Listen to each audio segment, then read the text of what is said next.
Halo semuanya yang baru join, bisa open cam-nya biar kita juga bisa lihat nih teman-teman.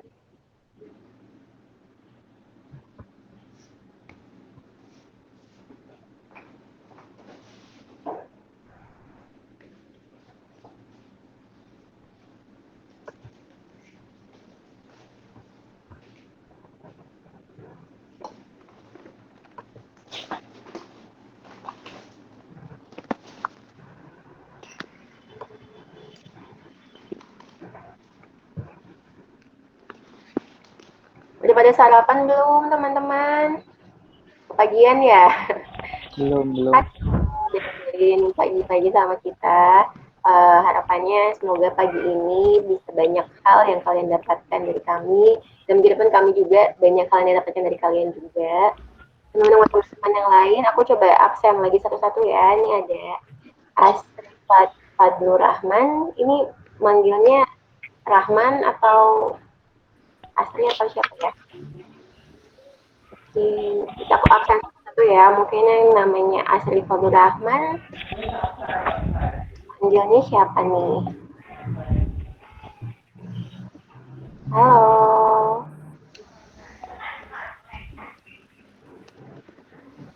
ada Elvin, ada Farah, ada Dian, ada Freddy, ada Hari,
Sebelum semua ya.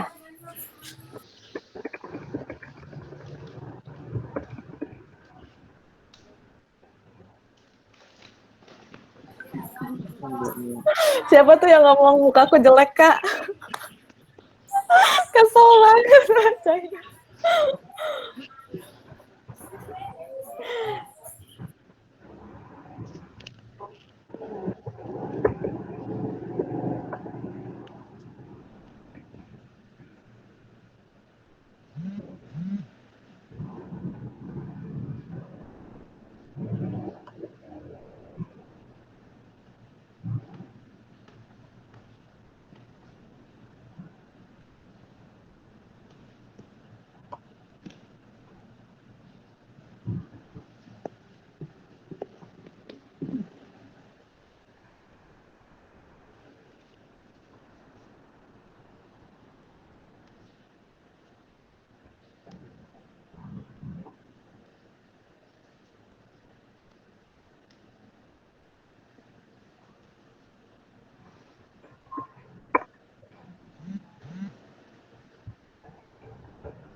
Oke, semuanya selamat pagi. Terima kasih sudah mau bergabung sama kita pagi-pagi jam 9.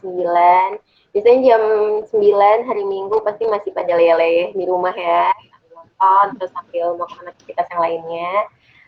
Pagi ini udah mau gabung sama kita, mau berbagi sambil belajar satu sama lain. Jadi hari ini adalah hari presentasi kalian, beberapa teman-teman kalian yang sudah mengerjakan tugas di minggu pertama, di minggu ini.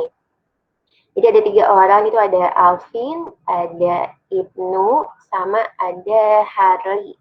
Nanti mereka bertiga akan mempresentasikan hasil analisis mereka, kendala-kendala mereka seperti apa ketika mengerjakan. Lalu untuk teman-teman yang lainnya, nanti akan ada sesi tanya jawab. Nanti kalian bisa tulis pertanyaannya di kolom chat. Nanti tulis nama, pertanyaannya apa.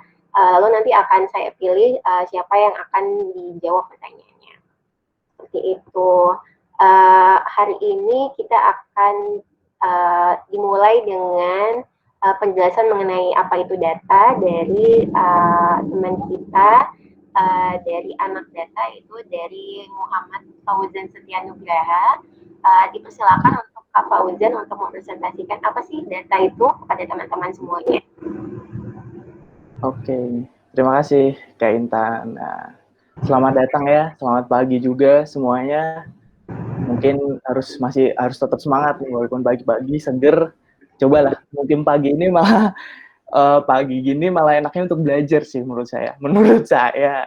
Jadi kita bisa dengerin, mungkin bisa nambah wawasan. Makanya ini belajar tapi sambil santai aja di hari Minggu gini, enaknya belajar sambil santai, sambil mungkin nanti juga kita akan ada sharing diskusi bareng.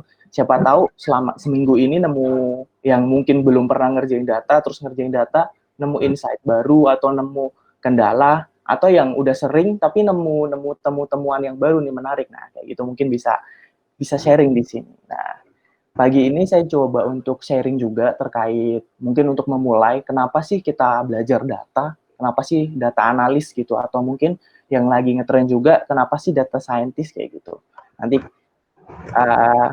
berikut ada beberapa outline-nya, kenapa data, terus nanti ada kita ngebahas sedikit statistik, ada data analis, ada data science, terus introduction-nya juga gimana sih kita mulai jadi data analis, nanti poin-poinnya gitu. Terus ada sedikit deskriptif statistik dan ada review, mungkin nanti juga Q&A session lah biasanya. Oke, saya lanjut ya langsung ya. Why data? Wih, keren nih bahasa Inggris. Kenapa data? Nah, kita tahu juga nih, teknologi sekarang ini berkembang banget. Banyak banget lah, ada IoT, ada virtual reality, artificial intelligence, dan lain-lain. Ini teknologi yang cepat banget berkembangnya juga. Nggak cuma ini, banyak yang lainnya juga. Nah, ini apa pengaruhnya? Ini berpengaruh ke disruption, atau bahasa Indonesianya itu kekacauan ya, disrupsi, ada perubahan kayak gitu. Dari perubahan ini, disrupsi ini membuat apa?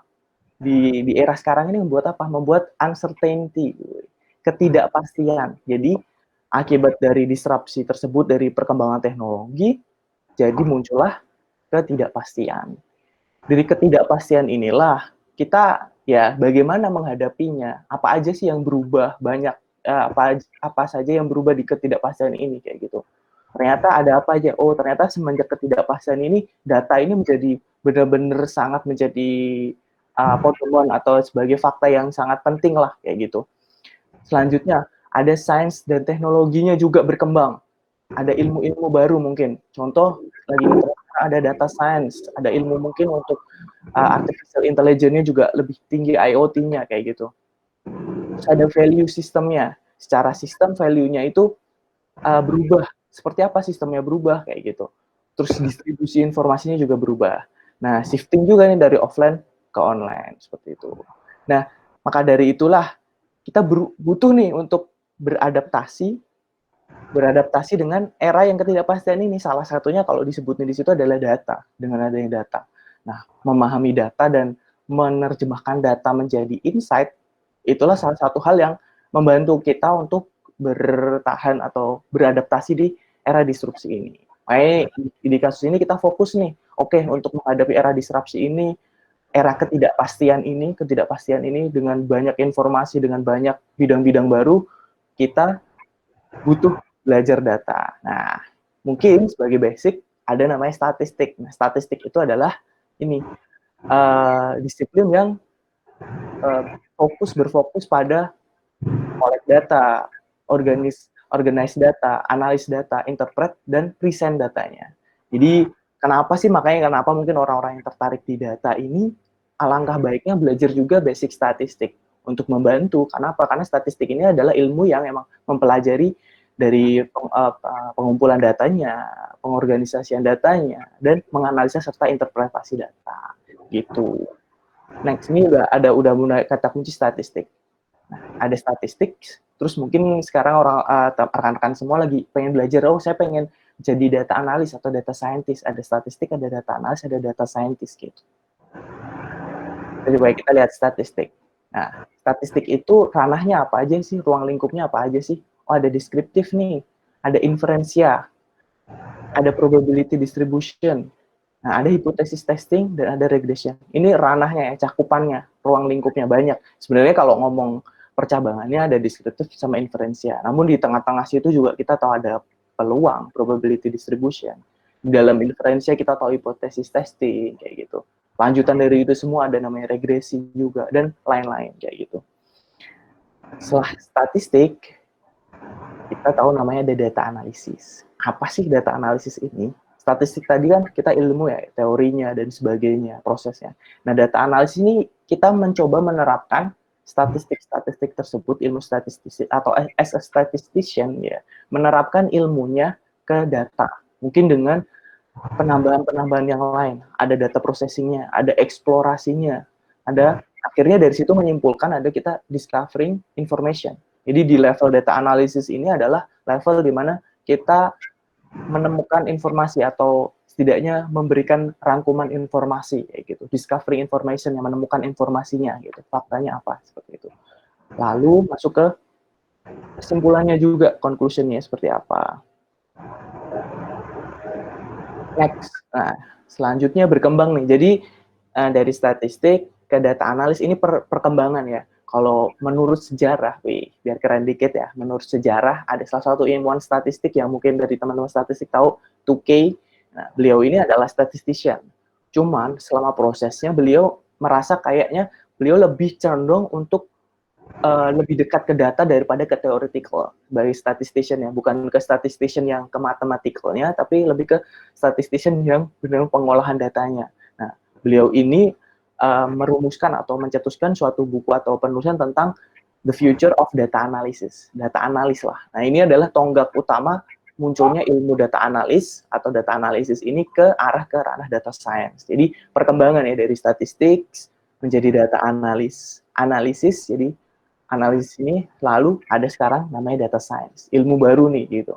Di dalam data science ini ada apa aja? Ada statistiknya juga, ada data analisisnya juga, ada data preparation, karena data science ini udah yang tadi di era uncertainty, datanya udah makin banyak, big data, perlu preparation yang lebih bagus kayak gitu. Nah, ada prediction-nya juga, ada prescription. Jadi data science ini nggak cuman discovering information, tapi juga predict juga. Dan juga prescription. Prescription ini adalah, kalau bahasa sederhana itu kayak dokter ngasih resep, kita ngasih rekomendasi. Tapi yang resep dokter itu kan bukan rekomendasi yang asal-asalan atau resep asal-asalan. Itu resep yang emang berdasarkan, apakah berdasarkan prediksi, atau berdasarkan descriptive atau discovering information yang udah kita lakukan. Dan data science ini pula juga termasuk science yang interdisipliner science. Jadi nggak cuma anak statistik, bukan. Ini nggak cuma anak matematik, mungkin bukan. Nggak cuma anak computer science, tapi ya penggabungan beberapa ilmu yang lain. Dan juga ada domain knowledge masing-masing bidang, seperti itu. Nah, untuk FGD kali ini, untuk anak data ini, kita berfokus di arah ke data analis dulu. Kenapa? Karena ya kita ingin memperkuat dulu ranah data analis kita. Data analis kita udah cukup kuat belum? Dengan adanya fondasi yang kuat di statistik mungkin dan data analis, bagi teman-teman yang ingin ke data scientist, itu menjadi fondasi yang bagus gitu. Jadi data scientist-nya itu tidak cuma bisa menerapkan machine learning, karena kita tahu ya, kalau kita ngomongin bisa melakukan machine learning, itu sekarang menurut saya juga udah banyak tutorialnya dan mudah gitu. Kita tinggal put data dan sebagainya, udah ada banyak code sebagainya, kita tinggal masukin gitu. Namun pemahaman terkait machine learning tersebut, atau kita mengapa ngambil analisis tersebut atau prediktif klasifikasi pakai yang itu kenapa. Nah, itu kita bisa dengan data analisis ini. Jadi menjadi fondasi lah untuk kita untuk melanjutkannya seperti itu. Iya, Fauzan, Ya. boleh interupsi sebentar, ada teman-teman yang mau juga ya. di accept. Terima kasih.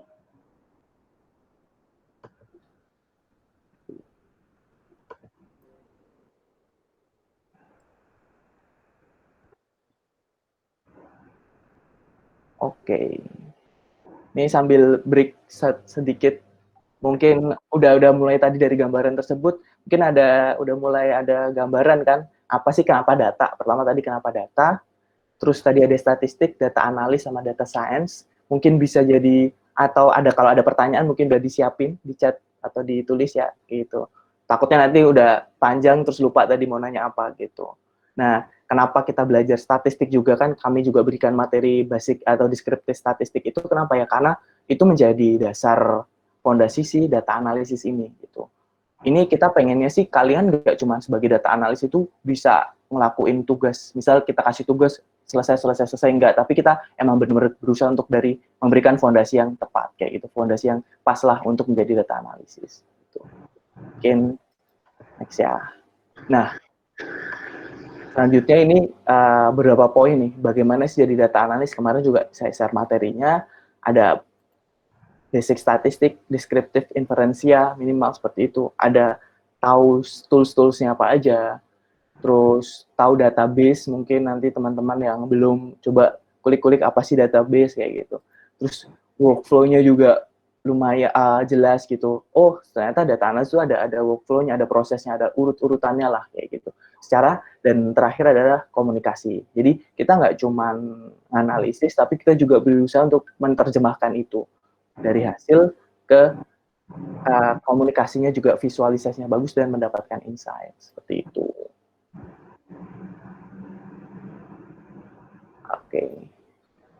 Oke, untuk basic statistik nih.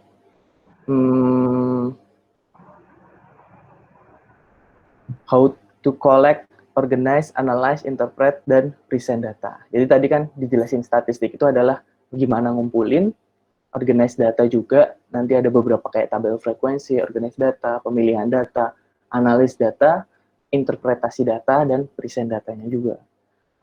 Di sini beberapa poin, ini mungkin beberapa poin yang mungkin bisa jadi acuan buat rekan-rekan kalau emang mau belajar lebih detail seperti itu. Oke. Ada deskriptif, distribution, kayak gitu, ANOVA, ANOVA korelasi. Dan ini nanti mungkin bisa lebih detail lagi kalian browsing. Jadi pengennya sih kalian, ini sebagai guideline kalian, kita memberikan materi sebagai arahan kalian untuk nanti belajar, oke, kemarin dapat arahan untuk basic statistik ada ini. Nanti kalian bisa browse sendiri, kalau ada pertanyaan atau kesulitan, atau pengen menerapin apa yang ada di situ, bisa langsung tanya, diskusi sama kita, gitu. Terus ada tools-nya juga. Tools-nya ini ya kita tahu membantu kita untuk melakukan analisis. Namun, perlu digarisbawahi ya, menguasai tools ini menurut saya karena perkembangan teknologi, tools akan juga berkembang. Makanya, kalau bisa kita menguasai itu secara konsepnya. Konsep dari penggunaan tools-tools itu. Karena beberapa tools itu penggunaannya hampir sama kayak gitu. Mungkin BI tools yang kemarin rekan-rekan tanyakan, ada Tableau, ada Power BI, dan sebagainya, itu mempunyai konsep atau cara penggunaan yang sama kayak gitu. Atau spreadsheet atau Excel itu juga punya konsep penggunaan yang sama, apa dengan spreadsheet atau Excel versi-versi yang lain, mungkin ada Google Sheet, ada Excel, mungkin ada WPS, Excel, dan sebagainya, itu punya konsep yang sama. Terus juga nanti ada database-nya juga, database juga banyak, dan mungkin punya konsep yang sama. Jadi konsep itu yang penting untuk kita untuk belajar tools-toolsnya kayak gitu. Juga memahami database. Nah, database ini juga cukup penting karena selama pengalaman saya rata-rata data sekarang ini udah di-store di database. Dan bagaimana kita mengambil data tadi, collect datanya untuk mendapatkan hasil yang lebih tepat atau lebih maksimal itu ya kita mempelajari si database gitu. Ini beberapa poin database yang mungkin bisa rekan-rekan semua catat dan pelajari. Oke, berarti kalau mau belajar database, ada select nih, where aggregate function-nya ini penting. Order group by ini sangat terpakai, join, wah itu sangat terpakai kayak gitu. Union all lah, join ini antar tabel biar bisa kita menggabungkan. Mungkin nanti ada udah expert atau mungkin udah common table expression udah pakai CTE atau pakai view kayak gitu atau pakai subquery ya, kayak gitu. Terus ada data analysis workflow sama communication. Jadi mungkin kemarin rekan-rekan yang ngerjain juga udah mulai kelihatan nih data analysis workflow-nya. Sebenarnya kita udah paham juga kan, di situ kita pengen lihat nih kalian taunya seberapa juga gitu. Itu juga udah ada urut nih, udah ada yang urut, udah ngasih brief di awalnya, problemnya seperti apa, datanya udah dijelasin juga kayak gitu. Jadi mungkin urutannya adalah kita tahu dulu problem atau goals-nya. Terus datanya udah kita dapetin, dari data tersebut kita explore, kita proses itu prosesingnya ada eksplorasi, atau mungkin kita transform atau apa, ada yang kita cleanse atau transform, terus kita eksplorasi, kita lakuin analisis, yaitu mungkin kemarin descriptive statistik. Terus setelah itu kita komunikasikan hasilnya, visualkan hasilnya gitu loh. Visual ini nggak melulu itu ya, nggak melulu chart ya. Jadi sebenarnya table dengan bentuk yang tepat itu juga bisa jadi visual yang tepat juga. Jadi ada tabel frekuensi contoh, itu juga visual. Jadi nggak cuma chart, jadi visual dari table atau chart. Selanjutnya kita komunikasikan insight. Nah, komunikasikan insight ini yang tadi, apa sih yang kita dapat dari situ, discovering information-nya apa, kita tulis poin-poinnya seperti itu. Nah, terakhir ada descriptive statistik. Ini ada central tendency. Kalau kemarin kita jelasin juga ada descriptive statistik ini yang, kalau ngomong descriptive statistik itu, bahasa sederhananya gini, ketika kita beli produk, barang, itu kan kita tahu ada deskripsi produknya. HP lah, ada deskripsi, ada spesifikasi. Nah, tujuan dari deskriptif statistik itu seperti itu. Jadi, kita ingin memberitahu orang, misal ada suatu kumpulan data, itu secara deskriptif itu apa aja yang di situ, apa aja yang menarik kah? Jangan-jangan misal HP tersebut punya baterai yang besar. Nah, itu kan suatu hal yang perlu digarisbawahi, misal kapasitas yang besar atau RAM-nya seperti apa. Nah, deskriptif statistik itu menghadirkan hal itu, mendeskripsikan data kita, set of data kayak gitu. Ada central tendency, mean, median, mode, ada position, quartile, box plot, outlier kayak gitu.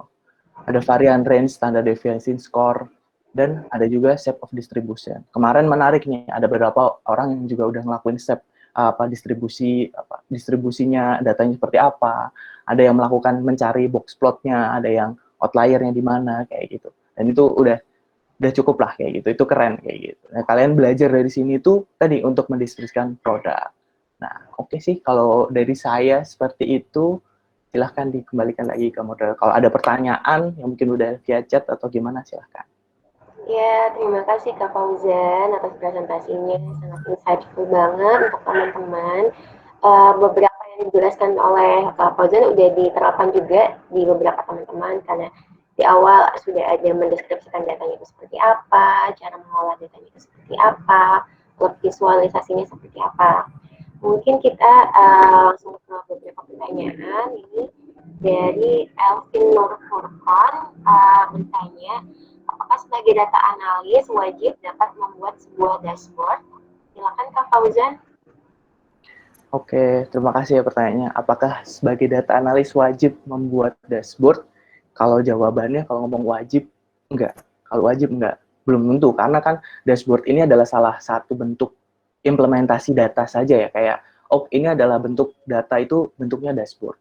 Cuman, kalau kita bisa membentuk dashboard ini, itu akan membantu kita juga. Karena ketika kita build dashboard ini kan banyak partnya juga. Mungkin teman-teman yang udah pernah bikin dashboard, partnya banyak, ada deskriptifnya juga mungkin. Ada dashboard juga yang pakai predictive modeling itu juga ada. Jadi dengan adanya dashboard ini, udah mencakup kita belajar tools-nya untuk bikin dashboard, kita juga mencakup ranah analisisnya, apa aja yang kita lakuin di situ. Di dashboard ini kadang juga nggak cuma deskriptif atau nggak cuman chart-chartnya aja, tapi kadang juga ada ngasih prediktif, dan ada beberapa dashboard bisa ditambahin juga dengan highlight-nya kan, ada insight-nya di situ, bisa langsung di-put, kayak gitu, naik turunnya tiba-tiba berubah, ada highlight-nya. Nah, kalau wajib tidak, cuman itu bisa menjadi, apa ya bahasanya, untuk, bisa jadi pedoman kita. Kalau kita bisa itu, berarti ya level kita udah mulai naik lah, kayak gitu, untuk menjadi pembelajaran kita juga. Cuman kan bentuk dashboard, contoh ini, selama saya bekerja pun ada beberapa pekerjaan yang tidak menuntut saya untuk bikin dashboard, kayak gitu. ya cukup analisis sebagai misal menghasilkan resultnya kayak gitu. Mungkin teman-teman yang lain atau dari Intan atau dari Hesti atau teman-teman signifikan juga bisa bantu jawab mungkin tambahan selama bekerja, apakah melulu harus bikin dashboard atau oh ternyata selama ini nggak pakai dashboard nih, ya udah yang penting saya bisa ngelakuin analisis kayak gitu sih. Silakan. Boleh mungkin aku bantu. Maksudnya menambahkan sedikit. Nah, kalau misalnya questionnya tentang apakah wajib membuat sebuah dashboard, enggak. Kalau wajib atau tidak, tidak. Tapi yang wajib itu pastinya kalau dalam analisis adalah data visualization itself gitu. Dan data visualisasi nggak melulu tentang dashboard. It mostly about analisis law gitu, yang biasa deskriptif, inferensi, apapun itu. Tapi bukan dashboard. Dashboard mostly bisa jadi ada juga fungsi-fungsi data analis yang spesifikasinya di dashboard. Ada juga fungsi-fungsi data analis yang bahkan dashboard aja nggak megang gitu. Jadi itu bukan hal yang wajib. Itu dari aku. Oke, mungkin dari Elvin, apakah sudah cukup atau ada yang ingin ditanyakan kembali?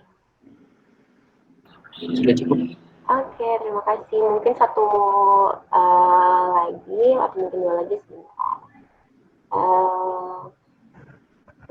Ada pertanyaan dari Kamarudin Dimas. Setiap kali kita ingin mempresentasikan hasil analisis kita, apakah perlu mempresentasikan gambaran distribusi datanya atau langsung to the point ke problemnya saja?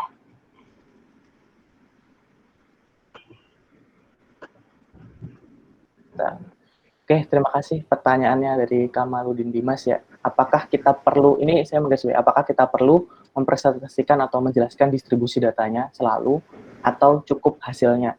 Nah, ini balik lagi, berarti kita perlu di step pertama, kita memahami permasalahan atau goals-nya dari si analisis tersebut. Jika memang si goals analisisnya itu butuh untuk melihat contoh tadi pattern atau pola dari data, berarti kan itu kita harus melihat distribusi. Ya dong, misal kita butuh pertanyaan, oke, saya punya data customer, tolong dong cari pattern atau pola customer saya, berarti saya pertama akan mencari distribusi.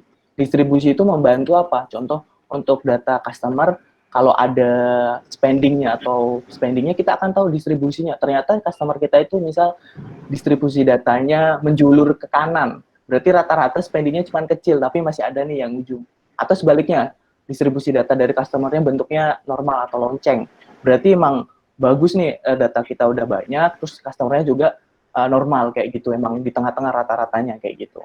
Nah itu juga penting. Namun di sisi lain, untuk contoh kasus yang lain, untuk fokus nih, contoh fokus untuk analisis tertentu, kita juga nggak butuh nih distribusi, karena ya emang fokusnya bukan distribusi itu, sedangkan mungkin menyelesaikan permasalahan yang lain. Gitu. Makanya tergantung dari goals atau si problemnya kayak gitu. Jadi intinya dari goals, apakah butuh distribusi, tapi kalau mau melakukan distribusi itu juga nggak salah. Ketika kita melakukan semua analisis, kita melakukan distribusi itu nggak masalah. Siapa tahu, kan namanya siapa tahu ya, kita nemu insight dari distribusi data tersebut dan tidak sesuai dari goals atau problem, tapi bisa menambahkan tambahan dari nanti hasil analisis kita, seperti itu. Silahkan yang lain. Oke, dari tambahan. Kamarudin Dimas, ada tambahan atau tanggapan?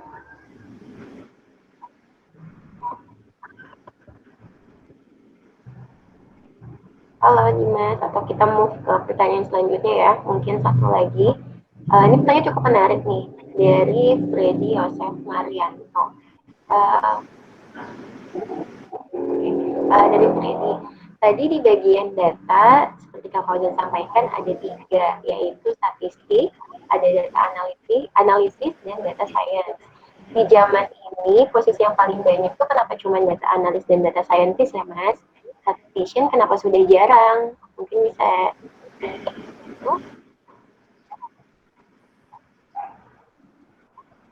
Oke. Makasih atas pertanyaan, menarik sih ini. Kenapa sih ada cuman sekarang data analis sama data science?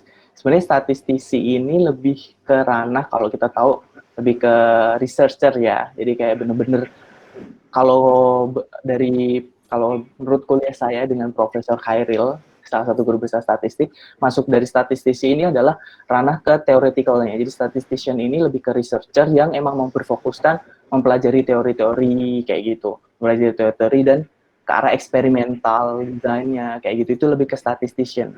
Nah, penerapan dari statistik atau teori tersebutlah menjadi sekarang data analis. Makanya roles yang banyak digunakan adalah data analis dan berkembang lagi. Ini berkembang menjadi ada data scientist dengan tambahan ilmu-ilmu yang lain seperti itu, dengan perkembangan teknologi juga. Mungkin itu jawaban dari saya. Bisa mulai. Oke, mungkin mau menambahkan juga, mungkin title-nya yang lagi booming sekarang itu memang data analis sama data science ya. Tapi sebenarnya di semua bidang itu ada bagian statistisinya. Jadi statistician itu bisa bekerja di banyak bidang. Salah satu contohnya yang kita ada di bank itu ada statistisi tapi mungkin namanya di risk management. Jadi mereka memantau manajemen risiko di perbankan itu seperti apa. Nah itu memerlukan teman-teman dengan basic statistik karena banyak data yang harus diolah, banyak data yang harus disinkronisasikan dengan departemen-departemen lain gitu. Untuk di media seperti media Nielsen itu juga membutuhkan statistician. Jadi menentukan media mana sih yang kita lebih tepat untuk memasangkan campaign kita, media mana yang acara TV mana yang kita sebaiknya memasangkan campaign kita sesuai dengan audiens kita. Jadi title data science dan data science itu hanya di perusahaan startup mungkin ya lebih boomingnya, tapi di perusahaan lain juga ada, mungkin hanya namanya saja yang berbeda seperti itu. Yes. Ada mungkin yang mau menambahkan dari bidang lain, kita ada narasumber juga dari bidang kementerian. Nih, mungkin kalau kita mau menambahkan kalau statistician Oke. Jadi mau menambahkan sedikit. Jadi seperti yang info dari Kak Ojan, jadi statistisi kan mengenai kita masih kiblatnya itu mungkin masih ke theoretical, kemudian dari mungkin nggak hanya di kementerian ya, di BPS juga kan ada yang namanya kita mendesain survei, kemudian dari segi dari segi data seperti itu, tapi dari semua basic itu ternyata semuanya juga butuh statistika seperti itu. Sebelumnya saya juga pernah di risk analis dan sebenarnya core-nya dari risk analis juga statistik seperti itu. Jadi kalau di kementerian sih sebenarnya kita lebih fokus gimana sih kita bisa menghasilkan data itu bagus gitu, karena memang di Indonesia ini kan yang paling urgent kan mengenai datanya seperti itu kan. Jadi yang ketika data itu kualitasnya bagus, maka kita bisa mendapatkan decision yang bagus seperti itu. Lebih fokusnya ke arah sana. Jadi belum mungkin untuk yang analisis yang terlalu advance juga, mungkin fokusnya kita lebih gimana sih data ini bisa ada dengan kualitas yang bagus, itu udah yang paling bagus sih kalau misalkan di kementerian, di BPS seperti itu. Kita fokusnya ke arah sana. Get batch in, get batch out lah ya. Seperti itu. Oke, terima kasih Kak Rosita atas penjelasannya. Mungkin 3 pertanyaan itu saja yang kita jawab di sesi kali ini. Untuk pertanyaan selanjutnya mungkin nanti di akhir jika ada waktu kita bisa jawab kembali. Sekarang kita mau move ke bagian teman-teman yang akan presentasi. Jadi tadi pagi kami sudah menuliskan dan mengumumkan siapa saja yang akan presentasi hasilnya selama seminggu kemarin. Jadi ada Hari Maringan Tua, ada Ibnu Muqtadirido, ada Alvin Adelino. Nanti silakan mempresentasikan hasilnya berdasarkan file yang dikirimkan ke kami. Nanti juga bisa cerita kendala selama mengerjakannya apa, lalu apa saja yang dilakukan untuk menghadapi kendala tersebut. Mungkin untuk yang pertama bisa dari Hari Maringan Tua, bisa kaget ya, bisa disiapkan, mungkin dimulai, silahkan. Oke Kak, bentar ya aku share screen dulu. Oke, untuk Ibnu sama Alvin, silakan dipersiapkan juga ya materi presentasinya.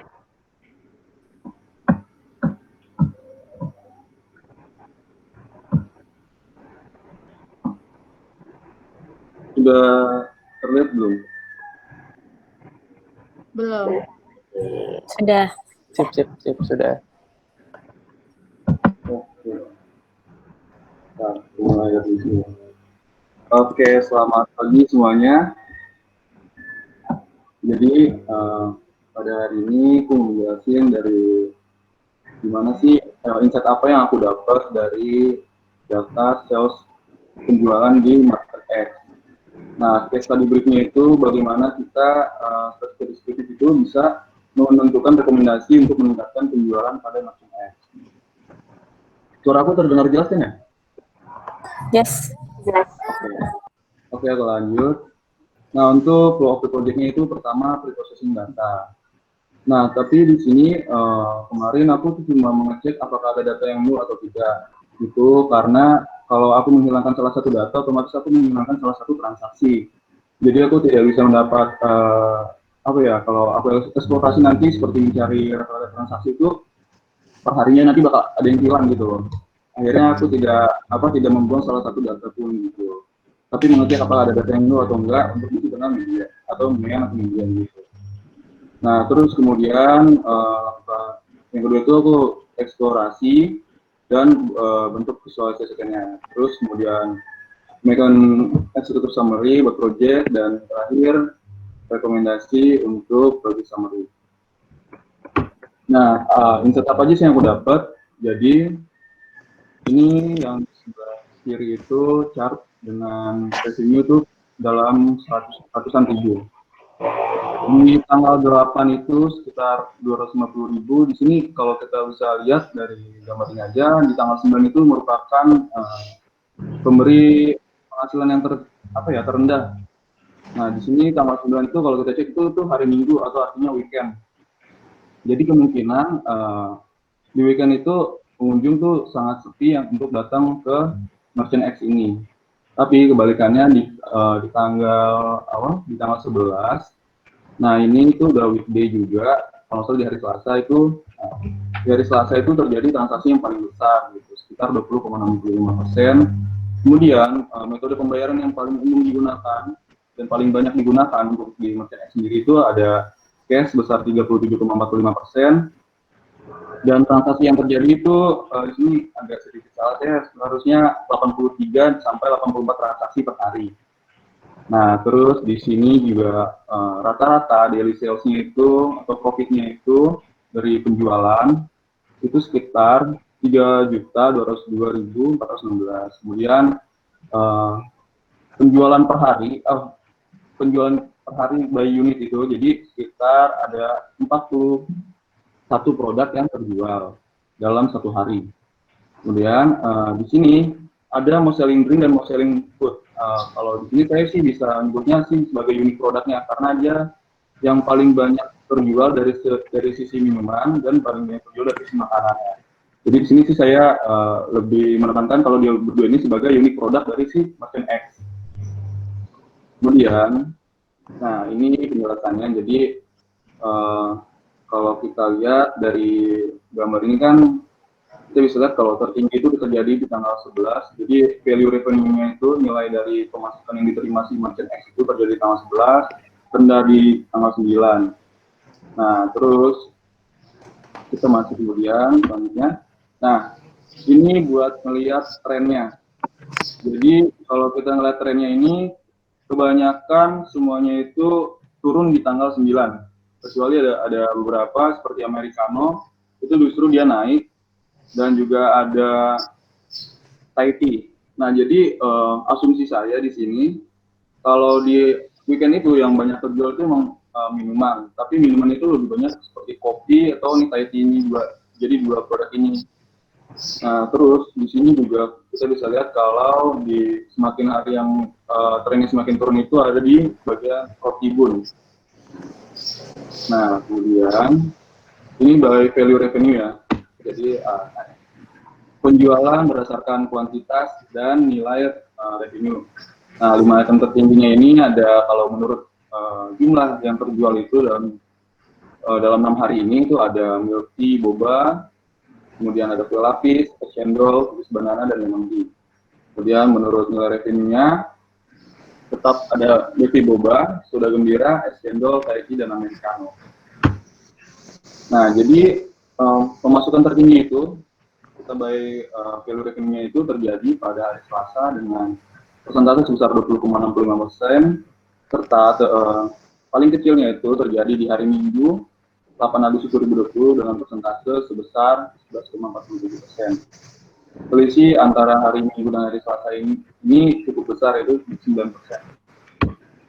Nah, kemudian ini pelanggan, atau kalau bahasa Inggris itu ya repeat customer, jadi pelanggan yang kembali datang ke toko untuk membeli. Nah, jadi dari 100% itu hanya sekitar 10% pelanggan yang datang kembali ke toko untuk membeli.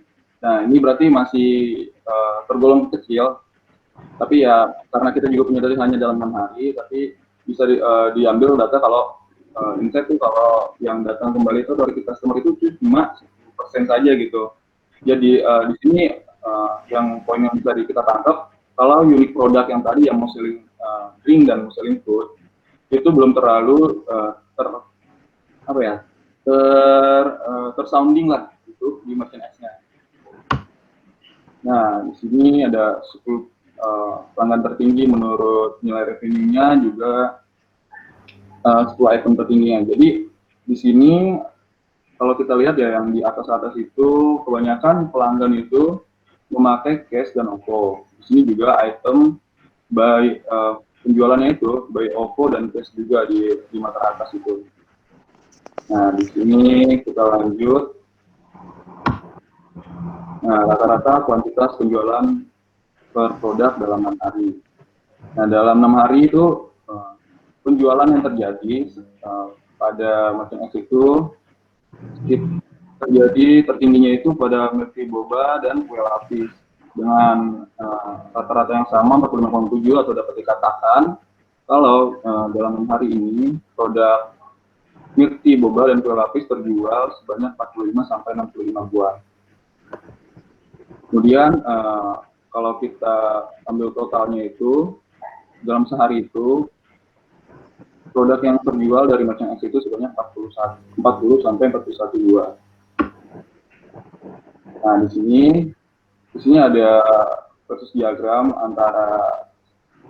antara pembayaran payment method dengan value revenue. Jadi 73% pembayaran via cash dan OVO berkontribusi sebanyak 71,96% terhadap total pemasukan. Ini yang artinya kalau GoPay ini, karena kita lihat dari sisi GoPay ini masih cenderung kecil, dan sepertinya perlu ada evaluasi untuk kenapa GoPay itu masih kecil, apakah memang saat ini tuh GoPay itu diperlukan atau tidak gitu loh.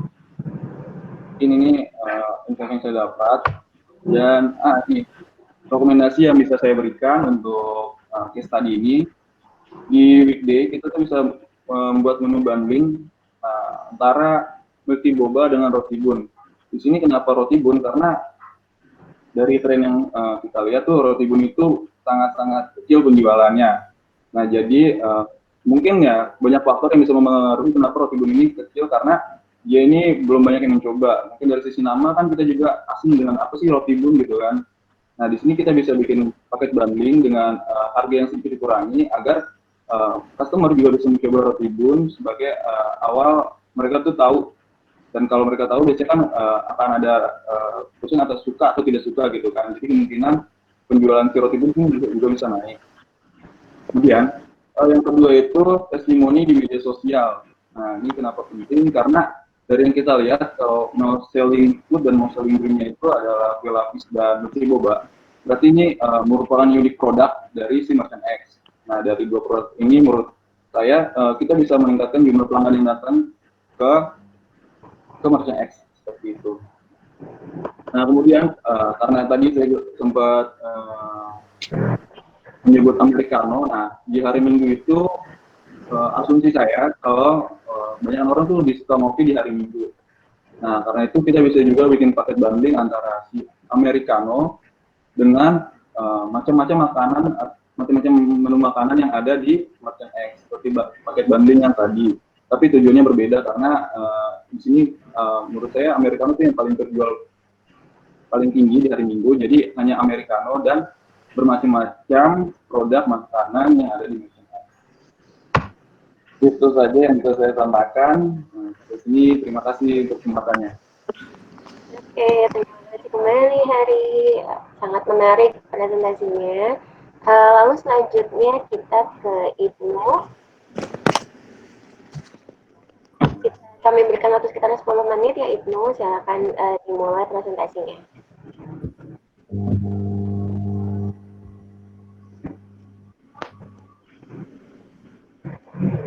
Halo Ibnu.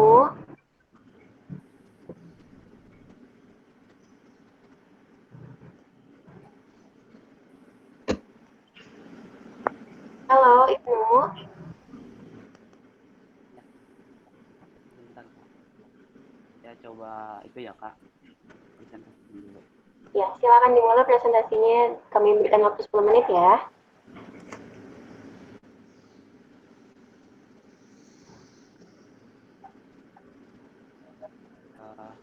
Mohon maaf, sepertinya sudah muncul belum? Ibnu, punten mau dibantu aja share screen-nya? Boleh. Bentar ya.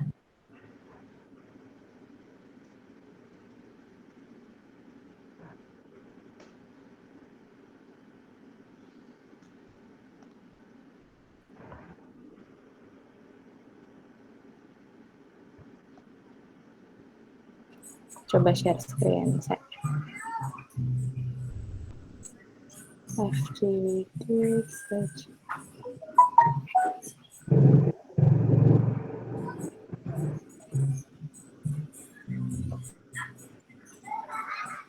Ketengok screenku, teman-teman.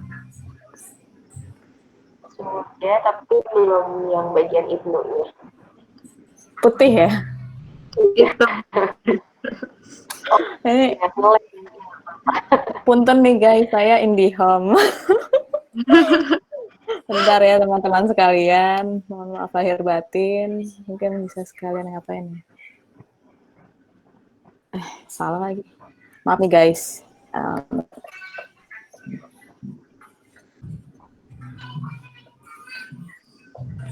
Kali ice breaking. Oh, dari aku aja. Oh, ya udah deh. Bentar, ini udah sih Kak. Oke. Ibnu ya.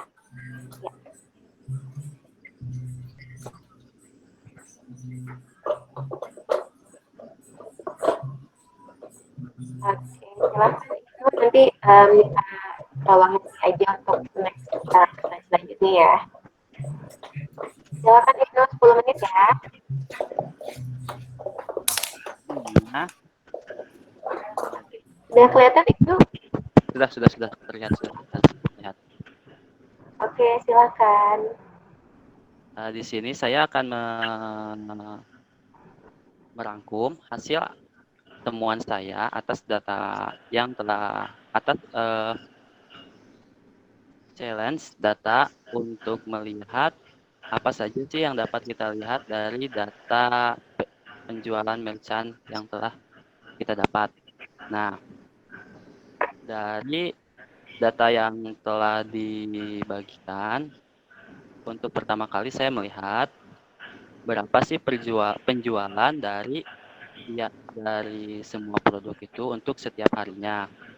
Dimulai dari tanggal 8 Agustus sampai hari Kamis tanggal 13 Agustus itu, ternyata setelah dilihat dari tiap harinya itu mengalami peningkatan, terutama dari hari Senin yang sebesar 2.000 menjadi 3.000 di hari Selasanya.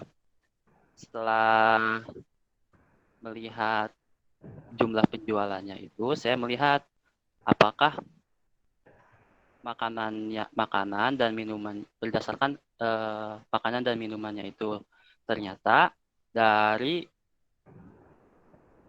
hari Sabtu sampai hari Kamis tersebut untuk penjualan makanan sebesar 17% dan penjualan minumannya itu sebesar 83%. Dan untuk tiga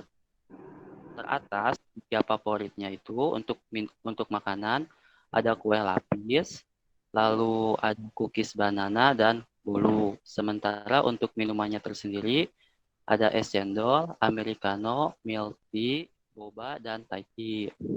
Nah, setelah melihat dari tipe makanannya dan minumannya tersebut, saya melihat tipe pembayaran apa sih yang sedang digemari, yang dilakukan oleh para pembeli. Nah, setelah dilihat, ternyata yang digemari itu urutan pertamanya itu kebanyakan menggunakan cash. Lalu yang kedua menggunakan OVO sebesar 35%, dan yang ketiga menggunakan GoPay. Boleh next.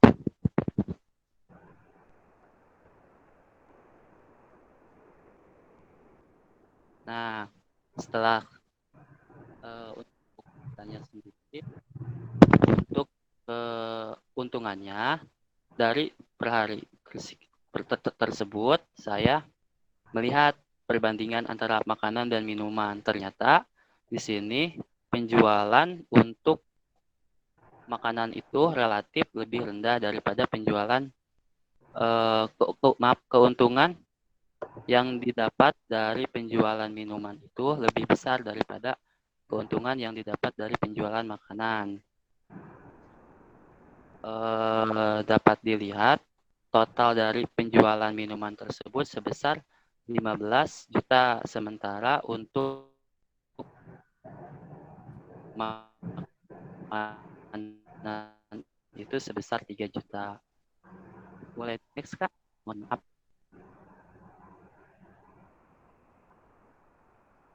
Nah, untuk jumlah transaksinya sendiri,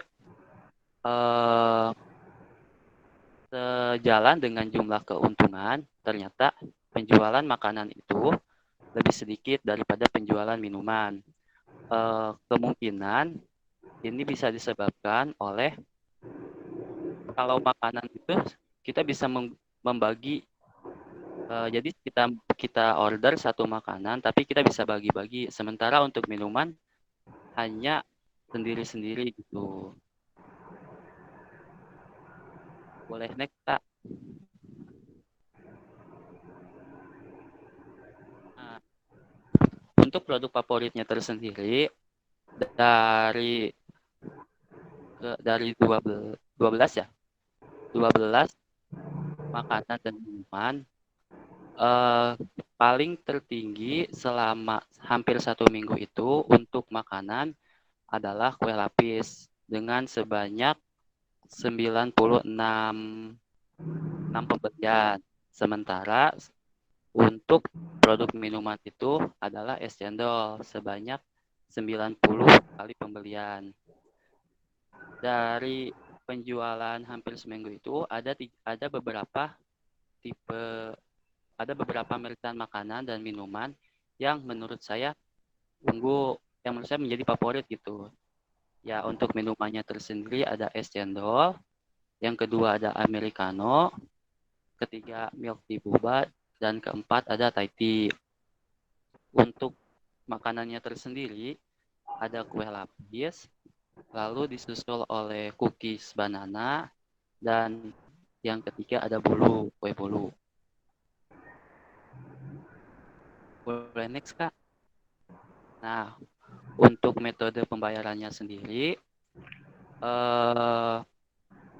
sesuai dengan yang tertera di slide awal, itu ternyata pembayaran yang paling digemari adalah menggunakan cash sebanyak 37%. Lalu disusul OVO dan selanjutnya GoPay sebesar 28%.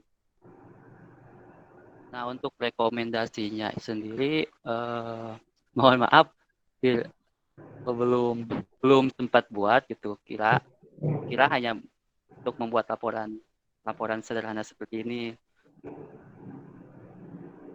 Oke, nggak apa-apa, Ido. Nanti ada penilaian juga dari kami, mungkin bisa ditambahkan kembali saran-sarannya atau rekomendasinya. Terima kasih. Selanjutnya kita ke Alvin. Halo Alvin, bisa dimulai? Halo, halo, tes. Ya, terdengar suaranya. Oke.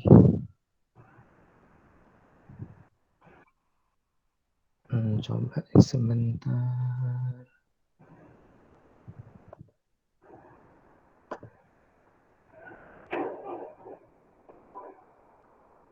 Untuk teman-teman yang mau memberikan tanggapan atau menanyakan, silahkan drop pertanyaan atau tanggapan di chat ya. Nanti bisa kita diskusikan bersama hasilnya. Silakan Alvin untuk memulai 10 menit ya waktunya. Oke. Ini PDF-nya kelihatan di layar? Terlihat jelas. Oke. Silakan. Oke, jadi agak minder juga yang lihat yang lain, kayak keren-keren banget. It's okay, silakan. Oke, jadi ini assignment yang minggu pertama.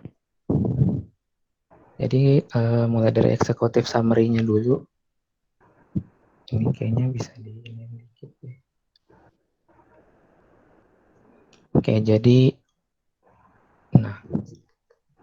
Oke, jadi ini summary singkat aja.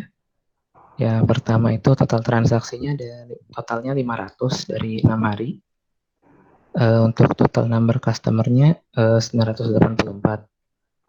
Kemudian total sales-nya adalah sebesar 6.592.500. Kemudian untuk hari yang pelanggannya paling banyak itu di hari Selasa 11 Agustus dengan total 184 customer, dan yang paling sedikit itu hari Minggu 9 Agustus dengan 140 customer.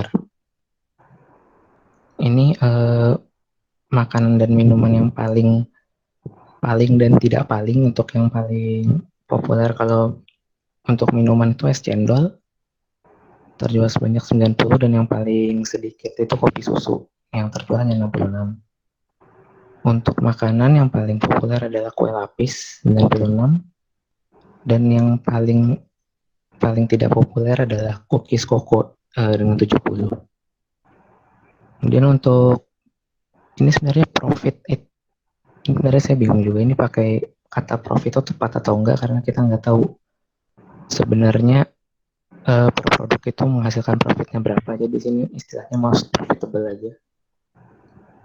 Mungkin maksudnya most sales generated atau sejenisnya. Yang paling profitable itu Soda Gembira, totalnya 936.000, dan yang least profitable kopi susu dengan 528.000. Untuk makanan yang paling profitable itu cookies banana dengan 258.000, dan yang paling least profitable adalah cookies koko 210.000. Untuk metode pembayaran yang paling populer adalah masih cash 366 kali, dan yang paling tidak populer adalah GoPay 276 kali. Oke, rekomendasinya yang pertama, saat ini yang terlihat adalah yang paling populer adalah metode pembayaran dengan cash. Nanti ada chartnya di bawah itu. Nah, ini kan paling populer di sini cash 366 kali. Rekomendasinya adalah mungkin lebih baik pakai antara mempromosikan metode pembayaran lain atau menambahkan metode lain seperti debit card.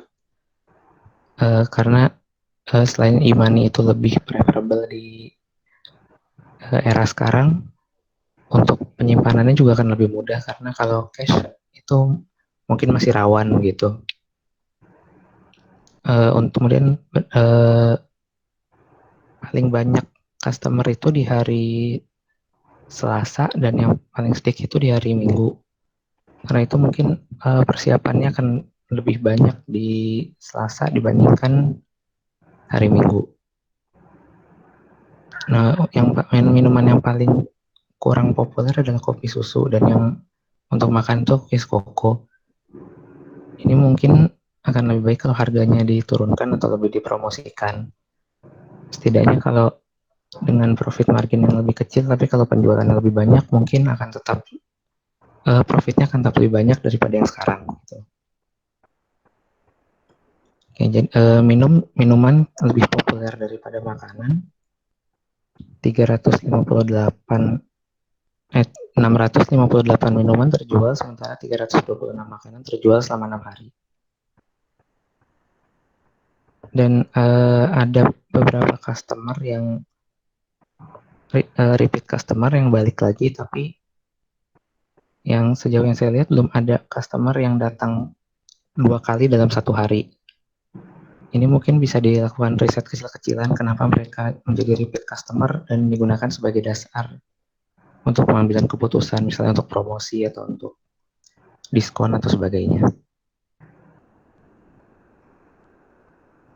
Ini jumlah pengunjung per hari. Di sini yang paling tadi yang udah saya sebut itu paling sedikit itu di Selasa dan paling sedikit di Minggu, maaf, dan paling banyak itu di Selasa di 140 dan 183. Untuk transaksi per hari,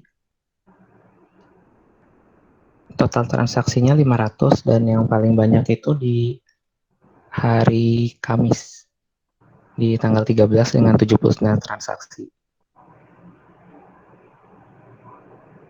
Ini salesnya dalam ribuan rupiah. Ini sejalan sama tadi, kalau paling sedikit itu customer di hari Minggu. Makanya di sini mungkin juga karena itu di sini hari Minggu itu salesnya paling sedikit, hanya 971.000. Sementara di hari Selasa itu 1.164.500 dan paling banyak. Untuk metode pembayaran paling banyak menggunakan cash dan paling sedikit menggunakan GoPay. Tapi bukan berarti di sini bukan berarti GoPay itu selalu paling rendah di setiap hari. Kalau untuk di tanggal 10 Agustus itu terlihat yang penggunaan OVO dan cash itu jauh lebih banyak daripada GoPay.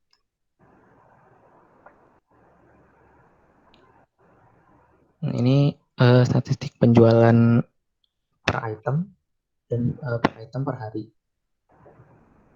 Untuk tanggal 8 sampai 13 total makanan yang terjual adalah 326 item. Kemudian untuk revenue gain dari food product, total profitnya adalah sebesar 1.142.500. Ini chartnya juga dalam ribuan rupiah. Nah, untuk minuman yang paling minuman terjual sebanyak 658 item dalam 6 hari. Dan revenue generatednya adalah sebesar 5.420.000. Ini juga chartnya dalam ribuan rupiah. Ya, sekian. Terima kasih atas waktunya. Oke, terima kasih Alvin. Terima kasih juga untuk Hari, untuk Ibnu dan Alvin atas presentasinya. Mungkin sekarang kita diskusi dari teman-teman, mungkin ada yang mau menambahkan atau ada yang mau memberi tanggapan atau mau memberikan pertanyaan. Silahkan untuk ditanyakan langsung atau mau open mic. Fian ya, Fian mau. Yes, ya. Mau nanya Kak? Ya, ini Kak, mungkin tadi ada beberapa dari ini ya, ngelihat ada profit itu sekitar 6 juta ya, dari Alvin tadi. Profit per minggu, selama 1 minggu. Nah, itu dihitungnya dari kolom harga atau kita dihitung dari total ya? Karena kalau dari kolom harga itu kan harga per item, sedangkan kalau total itu kan total pembelian per item per harinya gitu. Itu baiknya dari mana ya? Takut saya yang salah atau bisa saling memperbaiki gitu.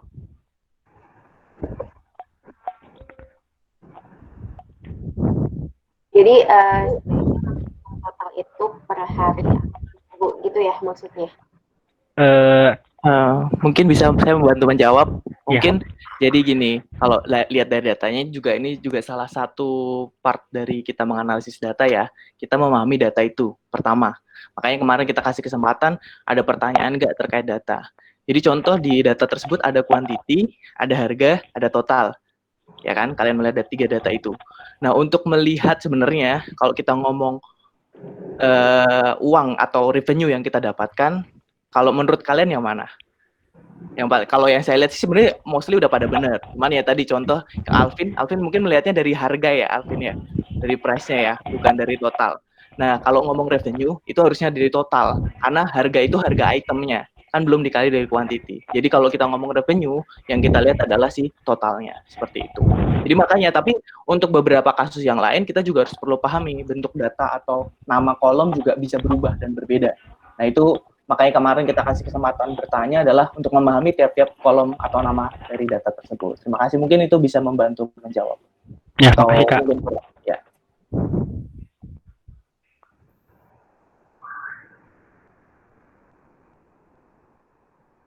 Oke, ini di kolom chat juga Vian nanya juga, kalau untuk rekomendasi sendiri, apakah harus selalu mengenai produknya, atau bisa ke penambahan data untuk analisis lebih lanjut? Mungkin dari Kak Fauzan atau Kak Rosita ingin menjawab pertanyaannya Vian. Izin menanggapi ya. Boleh. Ya.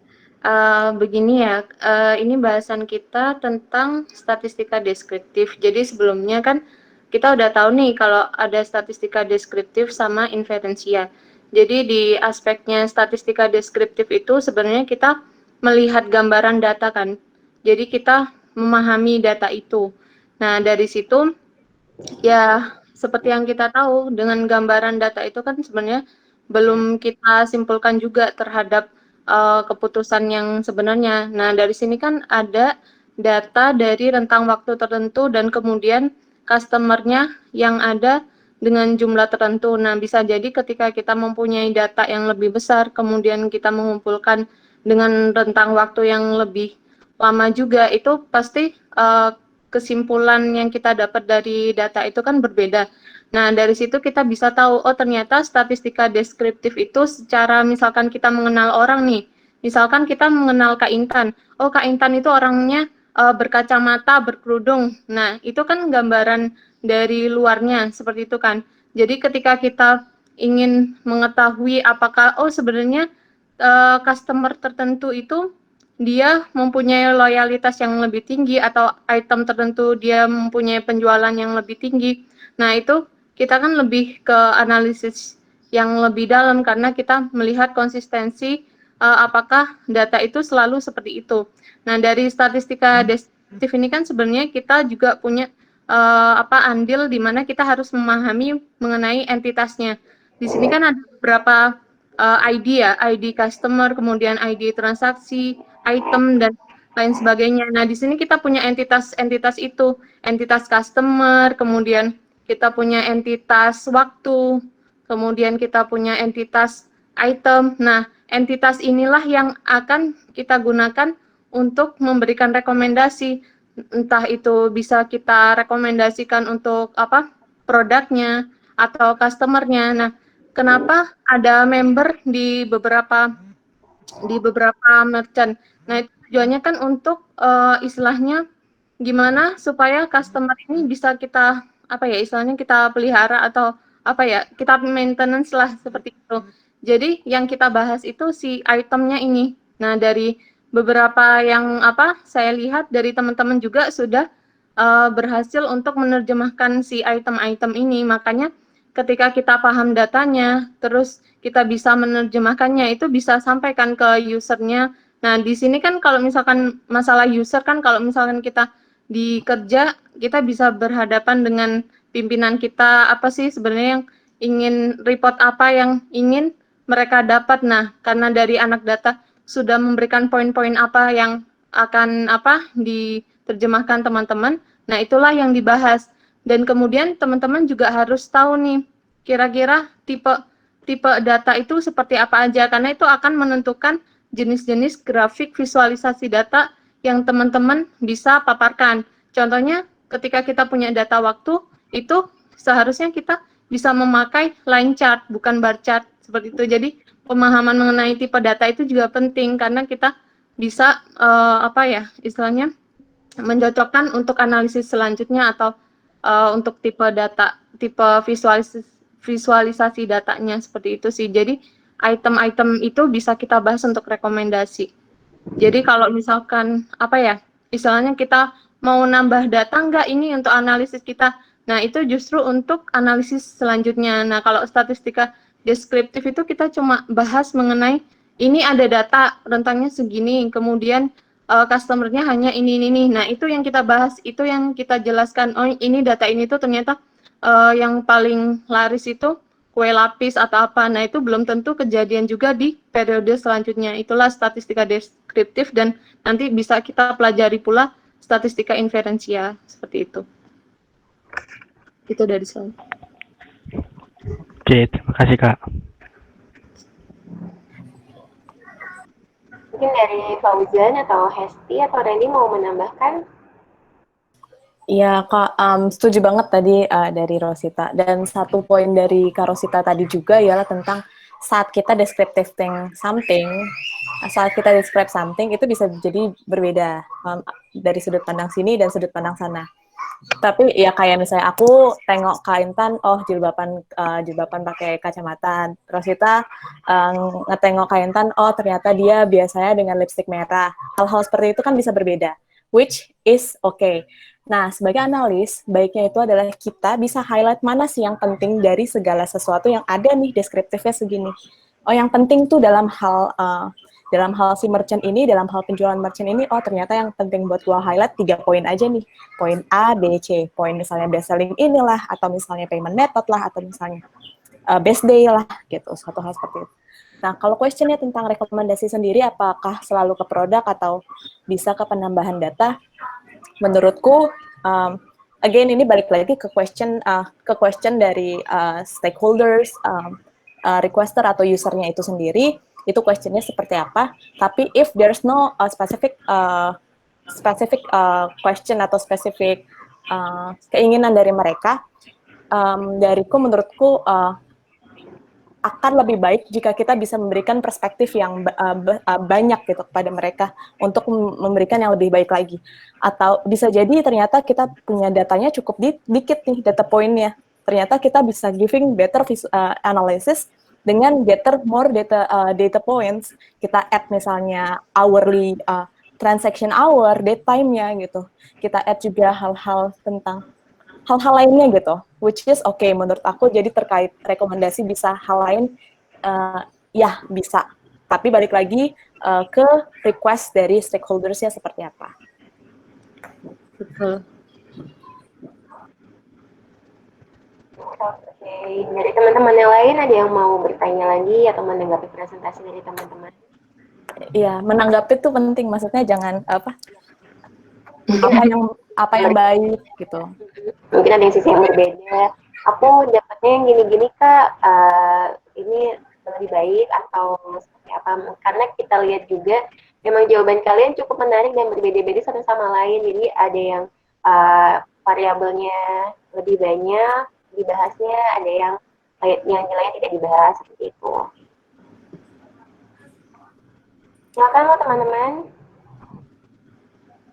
Silakan ada yang mau ditanya, angkat tangan atau di chat gitu. Soalnya emang bener-bener ketika melihat hasil jawabannya itu menarik, maksudnya banyak sudut pandang juga, banyak fokus juga. Mungkin teman-teman di sini yang tadi dengerin presentasi teman yang lain juga sadar, oh iya ya, kok ada ini ya, oh iya ya, ada yang beda ya, kok ini belum saya kerjain ya. Nah itu salah satu bentuk sudut pandang. Jadi nanti dengan berjalannya pengalaman, kalian juga akan makin bisa mempertajam nih, oh ya kayaknya yang fokus yang ini tuh perlu kita contoh untuk kasus yang toko ini gitu.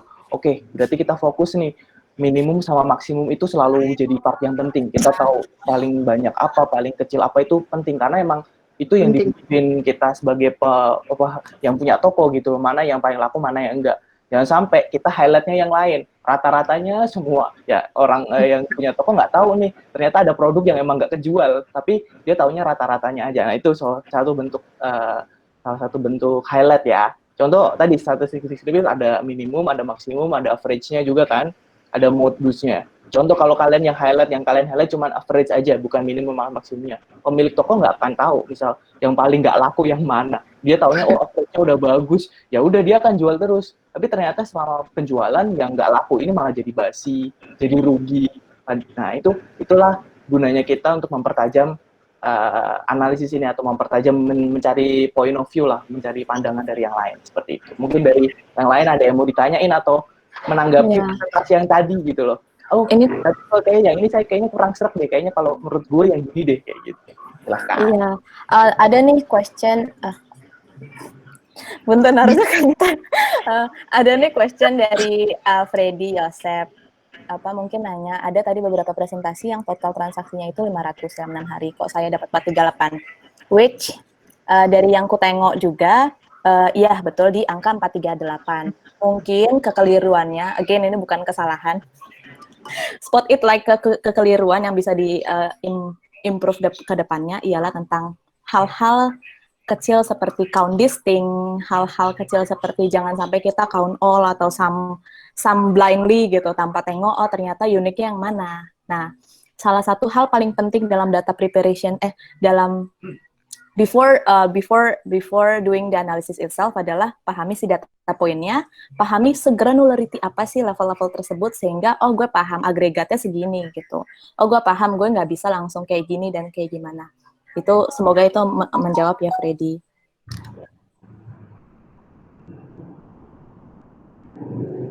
Ya, oke. Terima kasih Kak Maria atas jawabannya. Dari yang lain ada yang ingin menambahkan kembali dari teman-teman? Mungkin di sini ada dari Asri Fagin Rahman, mungkin ada Desta yang ingin menambahkan, atau dari Alvin atau yang lain ingin menambahkan? Sebelumnya apresiasi lagi nih Kak buat 3 manusia yang mau bersedia present. Presentasinya menarik banget, insightful banget, bisa jadi pembelajaran juga buat teman-teman yang lainnya. Oke, sepertinya nanti jika ada pertanyaan-pertanyaannya mungkin bisa ditanyakan juga di grup ya, nanti biar kita bisa lanjut terus diskusinya.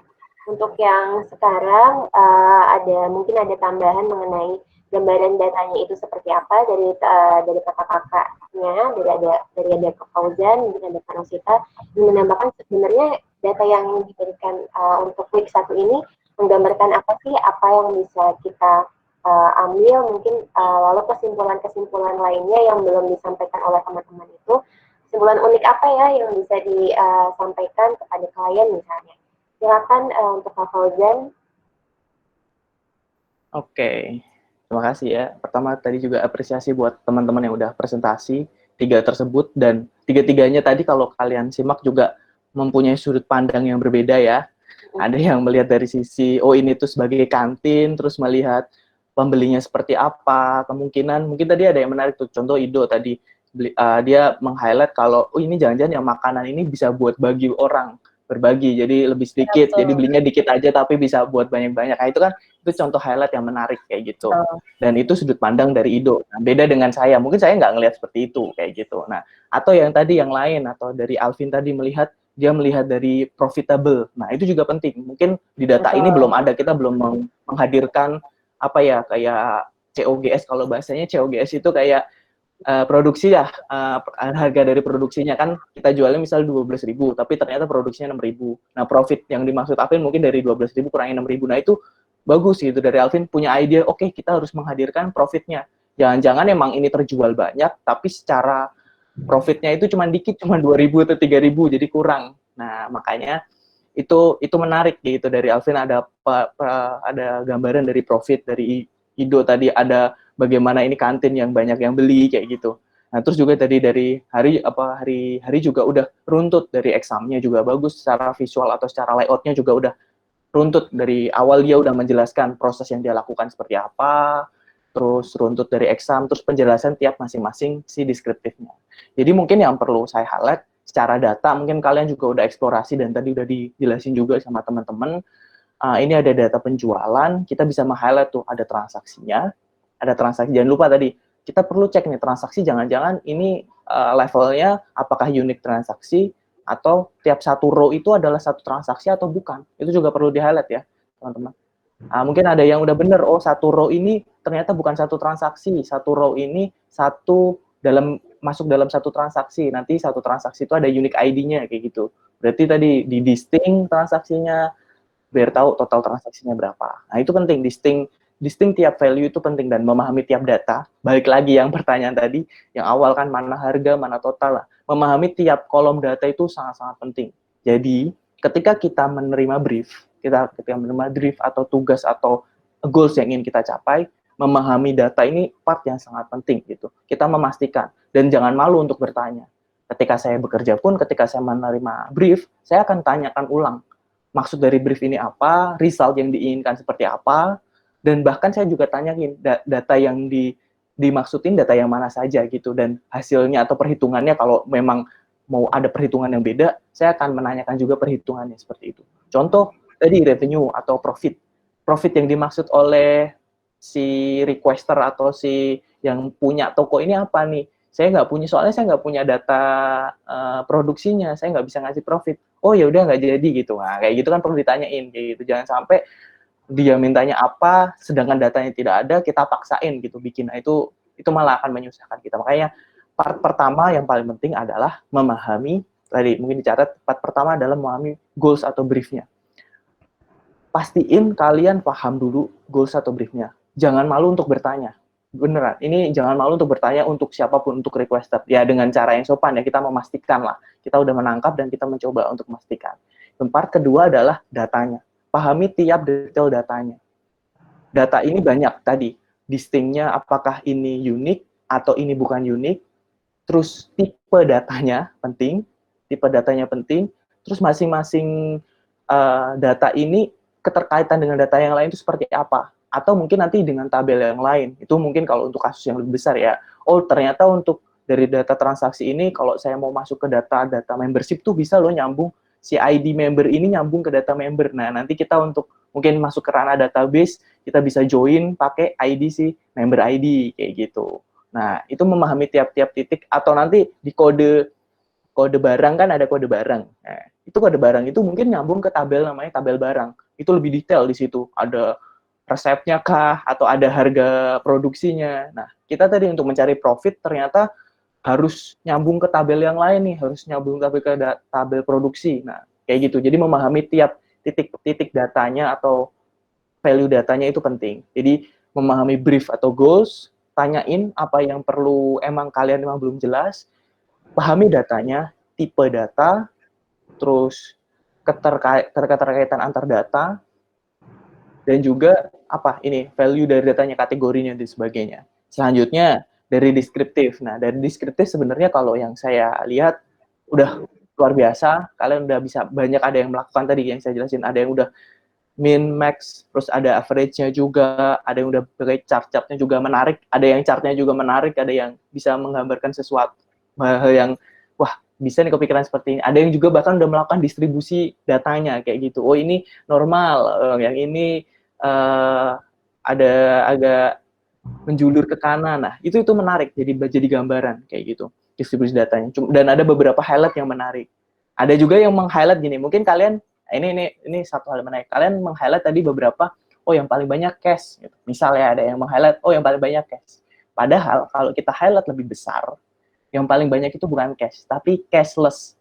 OVO sama GoPay itu kan cashless. Kan itu sebenarnya satu. Jadi kalau kita ngomong highlight, Safriana ngangguk-ngangguk nih Kak, kayaknya dia sesuai. Ya, luar biasa. Ada beberapa teman yang bisa meng-highlight kalau oh ini tuh paling banyak cashless, bukan cashnya gitu loh. Karena GoPay sama OVO kan ini cashless ya. Jadi itu contoh kita bisa melihat dari sisi yang lebih lain, lebih besar lagi kayak gitu, menyimpulkan kayak gitu. Atau tadi ternyata ada yang meng-highlight yang paling banyak item ini, tapi ternyata secara item ini memang paling banyak, tapi secara revenue atau uang yang dihasilkan dari item ini nggak paling banyak. Contoh yang tadi yang paling banyak ternyata yang menghasilkan itu misal americano, itu secara revenue-nya paling tinggi gitu atau apa. Padahal item yang paling banyak dijual misal kopi susu. Nah, ini beda ya. Jadi highlight kayak gini itu penting untuk kalian bisa tadi untuk melihat banyak sisinya. Coba dengan banyak sisi, coba dari atau mungkin diskusi. Makanya di grup itu sebenarnya niat kami juga menyediakan ketika kalian menemukan sesuatu, kalian bisa tanyain ke teman kalian, saya emang highlight ini menurut kalian gimana kayak gitu, atau mungkin ada problem-problem yang lain yang mungkin mau didiskusiin. Dengan banyak point of view itu membantu kita.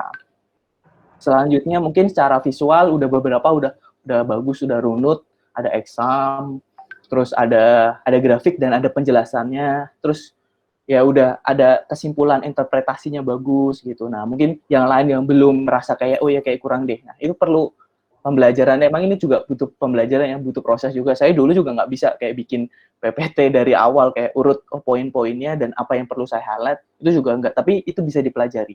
Contoh ya, setidaknya kalian punya kayak framework atau langkah kerja. Misal nih ketika saya membuat sesuatu, yaudah saya put PPT, tiap PPT itu saya kasih judul dulu.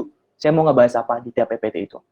Tiap slide-nya ya. Misal slide pertama, summary gitu. Slide kedua, deskriptif terkait harga gitu. Slide ketiga saya deskriptif terkait barangnya, kuantitinya. Slide keempat, nah tiap slide nantilah baru kita put effort gitu. Untuk harga saya carilah paling tinggi, paling rendah gimana, chartnya mungkin distribusinya seperti apa, sama ditambahi dengan poin-poin yang menarik atau poin-poin penjelasan menurut saya kayak gitu. Jadi urutannya seperti itu. Nah, dari hasil-hasil tersebut nanti kalian summarize nih. Yang paling menarik yang bisa saya put di exam itu ini kayak gitu. Terus dengan rekomendasinya. Nah, itu tadi urut-urutan itu yang mungkin bisa jadi gambaran rekan-rekan semuanya. Terus untuk rekomendasi juga banyak yang menarik kayak gitu. Wah, itu keren banget. Bahkan ada yang melakukan rekomendasi berdasarkan forecasting. Wah, kan keren kan. Jadi mungkin kalian melihat, yang paling laku americano. Ada yang melihat yang kurang laku ini, jadi merekomendasikan untuk menggabungkan itu. Ada yang melihat di sisi lain, ada yang di tengah-tengah yang emang nggak terlalu nggak laku, tapi secara forecasting dia punya prospek yang bagus. Ya, dia merekomendasikan untuk meningkatkan penjualan itu, kayak gitu. Nah, itu kan menarik. Ya, kalian bisa menambah analisis dengan forecasting lah. Melihat kalau sebenarnya nggak harus forecasting, saya coba dengan average daily sales-nya itu per item ya, average dari sales per item itu bisa kelihatan. Misal hari pertama dia average atau beberapa hari untuk kasus yang lebih besar ya ini ya, maaf ya. Untuk kasus yang lebih besar, saya pernah mencoba dengan average daily-nya. Jadi gini, kita ngelihat average daily per item A. Contoh kopi susu ternyata average daily-nya 3 atau 4. Terus ada yang lain average ya, bukan penjualan paling banyak. Bisa aja di situ kopi susu jualnya banyak banget, tapi average-nya ternyata per transaksi itu cuma 3 kayak gitu. Nah, per transaksi ini nanti menjadi gambaran. Ada yang average daily-nya itu ternyata kecil, walaupun penjualannya banyak. Ya karena yang beli banyak, tapi yang secara average pembeliannya itu per transaksi itu kecil. Nah, ini yang bisa jadi fokus yang lain. Kayak gitu. Itu sih yang bisa saya sedikit tambahkan nanti secara feedback secara masing-masing. Kita juga udah rekap, jadi dari kami berusaha untuk bantu mengasih feedback dan ada poin-poinnya, ada nilainya, skornya. Nanti dari teman-teman yang lain juga nanti bisa menambahkan kayak gitu. Terima kasih mungkin dari Kakak Rosita. Terima kasih Kak Fauzan atas masukan-masukannya, saran-sarannya juga. Mungkin dari Kak Rosita atau Kak Randy ingin menambahkan mengenai gambaran data yang kita gunakan di minggu ini itu seperti apa, atau ada masukan lainnya? Kak Rosita? Ya, secara keseluruhan teman-teman udah bisa pahamin datanya ya, kalau saya lihat ya. Jadi seperti mungkin ada yang miskomunikasi juga untuk yang durasi mungkin ya. Durasi itu kan dia nempelnya sebenarnya ke pelayanan atau ke mungkin ya kita bisa lihat ke customer ya. Jadi customer sekali pembelian itu kan bisa 3 kemudian 6 menit gitu. Jadi nempelnya ke customer bukan ke pembayarannya seperti itu. Jadi pemahaman untuk yang sebenarnya variabel ini tuh nempelnya ke ID yang mana sih? Kalau misalkan kita bahas tentang metode pembayaran itu kan nempelnya ke customer bukan ke item. Bisa aja kan dalam satu pembelian itu kan memang OVO semua gitu kan. Jadi memang nempelnya itu ke customer seperti itu. Jadi dari entitas kita udah bisa memahami apa yang mau kita bahas, kemudian kita lihat tuh variabel-variabel yang ada itu sebenarnya dia menjadi informasinya siapa seperti itu. Jadi pemahaman data itu merupakan pemahaman yang paling pertama sih ya Kak ya. Benar. Jadi kalau misalkan udah paham itu, kita mau highlight apapun yang menarik itu bisa sesuai seperti itu. Ya itu dari saya. Oke. Dari teman-teman yang lain mungkin ada yang mau menambahkan lagi. Ini ada yang bilang, iya nih Kak, kemarin belum paham mengenai data durasinya. Ya memang masih belum banyak yang memasukkan data durasi itu ke dalam analisisnya. Jadi next time kalau misalnya memang kalian masih bingung, silakan ditanyakan ke grup ya, nanti biar kita jelasin juga. Lalu ini ada satu pertanyaan dari Irfan Fadullah. Oh ya Mbak dan Mas, di data analis, apakah harus berhubungan terus dengan orang produk atau bisnis untuk menanya-nanya mengenai proses dan quality check-nya? Mungkin dari Kak Rosita atau Kak Randy mau menjawab? Kak Rosita dulu boleh. Oh ya. Jadi begini ya, kan kita tadi bahas tentang user. Jadi ketika kita misalkan diminta untuk misalkan reporting atau untuk visualisasi data, dashboard atau apa, nah kita kan hubungannya sama user tersebut kan. Nah, untuk user kita anggap aja supervisor atau apa. Jadi apa sih yang diinginkan, informasi apa yang bisa dilihat dari itu, karena mereka user-user ini kan yang akan memberikan decision ya, seperti itu. Jadi bisa aja nanti mungkin untuk menambah informasi bisa diskusi sama orang bisnis, itu kan bisa menambah wawasan kita sebenarnya apa sih yang bisa kita highlight dari data yang diberikan gitu. Sebenarnya yang penting itu usernya itu, siapa yang mau baca, siapa yang mau menerima informasi dari apa yang kita sediakan. Seperti itu sih. Mau menambahkan dari Kak Rosita, kalau saya background-nya marketing research, jadi nggak selalu berhubungan sama bagian produk dan quality check-nya. Namun memang kita harus paham mengenai data yang kita gunakan. Kita bisa menanyakan variabel-variabel yang kita tidak paham ke user kita. Mungkin kalau misalnya usernya juga tidak terlalu paham mengenai variabel yang diberikan ke kami, nanti mereka akan menghubungkan kami ke departemen yang berhubungan langsung dengan data yang diberikan. Jadi kita bisa tetap tahu juga maksud dari variabel-variabel tersebut apa, tanpa harus berhubungan langsung dengan bagian produk ataupun bagian proses dan quality checking-nya. Lalu untuk penggunaan kalimat atau istilah, itu kita juga perlu menyesuaikan dengan target audiensnya kita. Misalnya audiensnya kita adalah user yang mengenai marketing. Jadi sebisa mungkin kita menggunakan istilah-istilah yang common di bagian marketing. Dia menggunakan bahasa awam.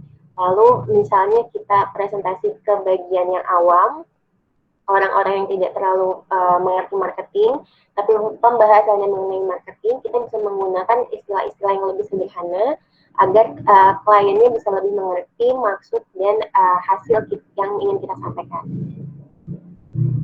Ada lagi yang ingin menambahkan? Ya, jadi memang disesuaikan hasil dan tujuan proyek kita itu, target audiensnya siapa, usernya seperti apa. Mungkin yang harus lebih dicek juga ada istilah mengenai background checking. Jadi kita tahu user kita itu seperti apa, pemahaman mereka itu seperti apa, agar kita bisa lebih mudah lagi untuk menyampaikan hasil yang kita inginkan. Ya, mau sedikit menambahkan lagi. Tadi kan pertanyaan apakah kita akan selalu berhubungan dengan orang bisnis atau user. Kalau jawaban saya, bukan apakah selalu, tapi itu adalah hal yang paling menyenangkan menurut saya, menarik. Karena kita jadi belajar hal baru lagi. Contoh di kasus saya pas sebagai di marketing agency, kayak gitu, dan kemarin di Kopi Kenangan, saya jadi banyak belajar tentang, pernah di marketing agency saya belajar tentang call center. Saya juga tahu, oh data call center itu seperti ini, dan memahami tiap-tiap seluk-beluk. Bahkan berusaha untuk mencoba membuat skrip dari call center itu. Untuk memahami, karena data yang dihasilkan dari call center itu ya dari skrip tersebut kan, skrip yang ditanyakan. Berarti saya harus memahami juga bagaimana cara membuat skrip yang baik, yang menghasilkan data juga yang sesuai, kayak gitu, dari call center. Terus untuk pas ketika di Kopi Kenangan, saya juga belajar tentang di bagian supply manajemennya, supply chain-nya. Oh, apa aja sih di supply chain? Oh, ada bagian ternyata ada gudang, ada ini. Nah, bagian ketika mempelajari bisnisnya secara langsung, walaupun kita nggak dalam, tapi kita tahu luarnya, itu menurut saya jadi hal yang menarik dan bisa menjadi tambahan insight kita atau temuan kita di bidang yang lain. Karena saya belajar call center atau dari gudang, saya belajar itu bisa jadi gambaran saya ketika saya menghadapi data yang lain seperti itu. Jadi malah ketika ada tuntutan untuk berhubungan dengan bisnis, menurut saya sebagai data analis, kalian harusnya makin semangat sih karena mempelajari ilmu yang baru kayak gitu, kayak jadi tahu wawasan baru, kayak membuka wawasannya. Jadi point of view tadi balik ke point of view-nya jadi lebih banyak. Jangan-jangan orang-orang supply chain atau gudang tuh melihat data itu dengan pandangannya berbeda, atau ada trik masing-masing untuk mengolah datanya, itu jadi lebih menarik. Seperti itu.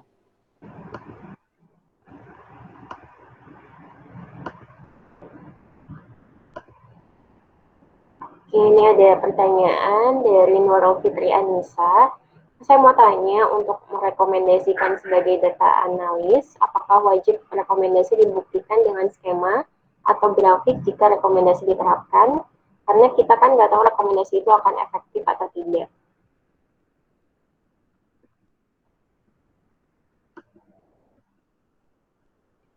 Dari Rosita atau Hesti ini jawab? Hesti mungkin ingin memberikan jawaban. Atau mungkin teman-teman yang punya jawaban, gimana mungkin udah pernah ngelakuin rekomendasi dan apa yang perlu dibuktikan dari rekomendasi kalian itu. Ya, mungkin dari teman-teman dulu, apalagi yang belum ngobrol. Mungkin bisa Destar atau Asri, mungkin bisa menyampaikan aspirasi. Apa ya? Aku mau menunjuk ini tidak enak. Nggak apa-apa. Siap-siap ya kalian. Mungkin siapa ya? Safriana mungkin bisa memberikan. Ya, dari tadi kayak senyum-senyum doang gitu ya, Iya. Safriana ini. Boleh deh, kayaknya Safriana ini yang meng-highlight tentang aspirasi. cashless ya.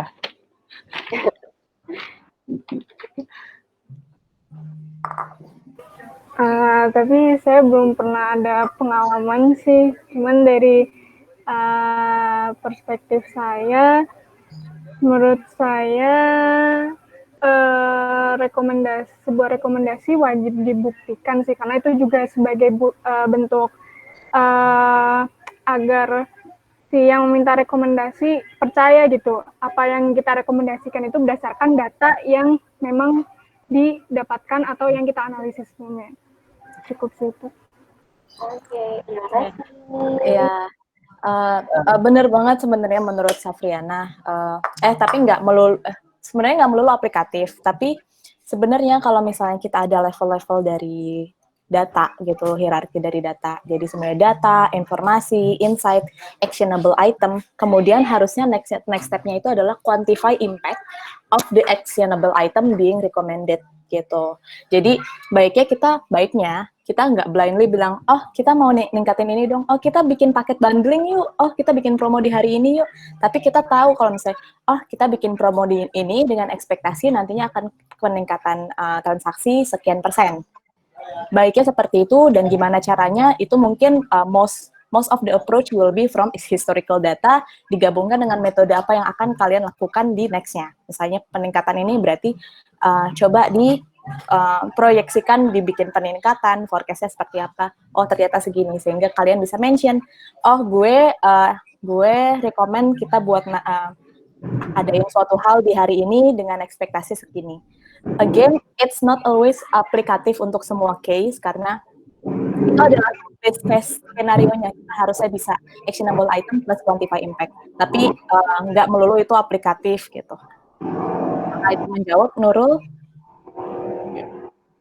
Mungkin tambahin lagi sedikit, bener banget tadi terkait aplikatif dan berapa persen sih dampaknya. Contoh kasus kita tadi, kalian merekomendasikan untuk melakukan promo A gitu. Nah, sebenarnya kalian juga udah punya data kan, misal nih di suatu perusahaan pasti udah punya data ketika promo itu berapa persen sih kenaikannya. Nah, kenapa kalian merekomendasikan promo tersebut berdasarkan tren? Jadi ada dua hal. Pertama dari deskriptif trennya. Oke, kalian lihat dari trennya turun. Dan kalau ditambahin, bukan deskriptif, ditambahin forecasting, ini akan makin turun, bahkan bisa jadi 0 misal. Nah, kalian perlu boosting nih. Bu, kita rekomendasikan perlu promo. Nah, promo apa yang paling berimpact? Kita juga nggak mau asal ngomong promo A. Tapi ya berdasarkan data yang sebelumnya, ternyata kita udah ngelakuin misal ABC, promo ABC. Yang promo yang paling impact dan cocok dengan kondisi customer atau member ini adalah promo yang B, Bu. Karena yang B ini impact-nya kemarin bisa sampai 200%. Nah, kita rekomendasiin untuk melakukan promo dan promo yang mana, serta kita kasih gambaran sekitar berapa persen sih nanti kenaikannya agar kita tetap bisa ini nggak turun-turun banget seperti itu. Dan mungkin dari teman-teman ada tambahan, mungkin kemarin ada yang ngasih forecasting. Nah, itu Elvin kalau nggak salah, Elvin mungkin mau berikan gambaran terkait rekomendasi itu seperti apa, kenapa kok bisa kepikiran pakai forecasting gitu. Ya, soalnya saya juga bagian data science, jadi jadi biasanya saya pakai forecasting. Apakah prediksi, apakah bener nggak ini barang yang saya pilih ini bisa saya gunakan atau enggak? Nah itu dulu cuma buat alat membantu aja, apakah saya rekomendasinya saya benar atau enggak. Ya, itu mungkin teman-teman yang mungkin mau tanya-tanya nanti di grup sama Alvin, gimana sih kok bisa kepikiran pakai forecasting kayak gitu, terus nanti impact-nya atau rekomendasinya seperti apa, karena emang rekomendasi Alvin itu beda. Kalau yang lain kan yang paling tinggi sama paling kurang digabungin bundling. Kalau dia yang di tengah-tengah, ada produk yang menarik karena secara forecastingnya nanti ke depannya bagus, dia merekomendasikan produk tersebut untuk dinaikkan, kayak gitu. Ya, berarti udah tahu ya siapa yang bakal kita cecer di grup ya? Iya, silakan ya, nanti di grup langsung, ajarin dong, kayak gitu kan dia. Iya, bisa langsung add Elvin gitu ya. Ajarin dong, gimana caranya, kayak gitu. Saya juga pengen tahu nih, gimana caranya, gitu. Pakai forecast yang apa, gitu. Apakah double eksponensial, atau... Angkat tangan. Oke, lanjut ke Intan. Last question dari Harus Ringan Tua. Kamu mau tanya, kalau kuliah deskriptif statistik itu kan berhubungan dengan ringkasan 5 serangkai. Salah satunya itu ada data kuartil. Bagaimana cara kita mempresentasikan definisi kuartil ini ke orang lain di luar ilmu kita yang tidak paham. Mungkin ke orang awam ya, menjelaskan data kuartil itu maksudnya apa sih, seperti itu. Mungkin Kak Randy bisa bantu menjelaskan. Ya, halo semuanya. Oke, buat 5 kuartil yang Q0, Q1 sampai Q4, mungkin sih cara sifat jelasinnya kita analogikan aja. Q0 itu sebagai nilai minimum data terendah di data kita. Q4 yang paling tinggi kita analogikan sebagai data maksimum yang kita punya. Dan Q2 kita analogikan sebagai median, yaitu pada posisi tengah data kita. Dan Q1 sama Q3 kita sebutkan Q1 itu data yang ada di posisi 1/4 dari data kita. Jadi nilainya data ke 25% dari data kita. Dan Q3-nya itu adalah data ke 75% dari data kita. Jadi posisi 75% lagi itu ada di angka berapa, ada di angka Q3, dan posisi ke data 25% itu ada di angka berapa, ada di angka Q1 kita. Dan juga mungkin sedikit menambahkan kan yang tadi, kalau di saya di bank, kalau berhubungan sama user itu, kalau rekomendasinya itu cocok atau tidak diterapkan, biasanya setelah saya memberikan rekomendasi kepada user di saya itu dalam hal adalah bisnis team, biasanya mereka akan melakukan satu simulasi rekomendasi yang kita berikan. Apabila simulasinya telah sesuai dengan ekspektasi mereka akan langsung terapkan rekomendasinya. Tapi apabila rekomendasinya tidak sesuai dengan ekspektasi mereka akan berpikir kita, akan menanyakan lagi, apabila kita menambahkan data A, B, C, D, bisa nggak sih rekomendasi sesuai dengan ekspektasi kita. Jadi sih, sekarang penting banget untuk kita jaga komunikasi antara kita dengan bisnis team atau user kita. Kurang lebih seperti itu. Oke, terima kasih Kak Reni. Dari Kak Rosita ada tambahan? Mau menambahkan sedikit, jadi kalau misalkan berhubungan dengan statistik 5 serangkai ya, kita sebutnya. Jadi biasanya itu kita bisa gunakan itu, kita manfaatkan untuk segmentasi. Jadi kan belum tentu nih kalau misalkan kita punya variabel tambahan berupa pendapatan. Nah, di situ kita bisa adjustment kayak misalkan kita mau memberikan promo di kelas customer yang pendapatannya berapa sih, seperti itu. Jadi bisa kita buat untuk segmentasi juga untuk statistik 5 serangkai itu gitu. Itu sih harapan. Oke, dari Kak Hesti atau Kak Fauzan ada tambahan? Oke, terima kasih teman-teman semuanya. Untuk pertanyaan-pertanyaan yang belum sempat dijawab, nanti akan kita jawab di grup, dikasih penjelasannya juga. Lalu untuk hasilnya nanti yang sudah dikumpulkan kami, nanti akan kami berikan feedback pada setiap orangnya.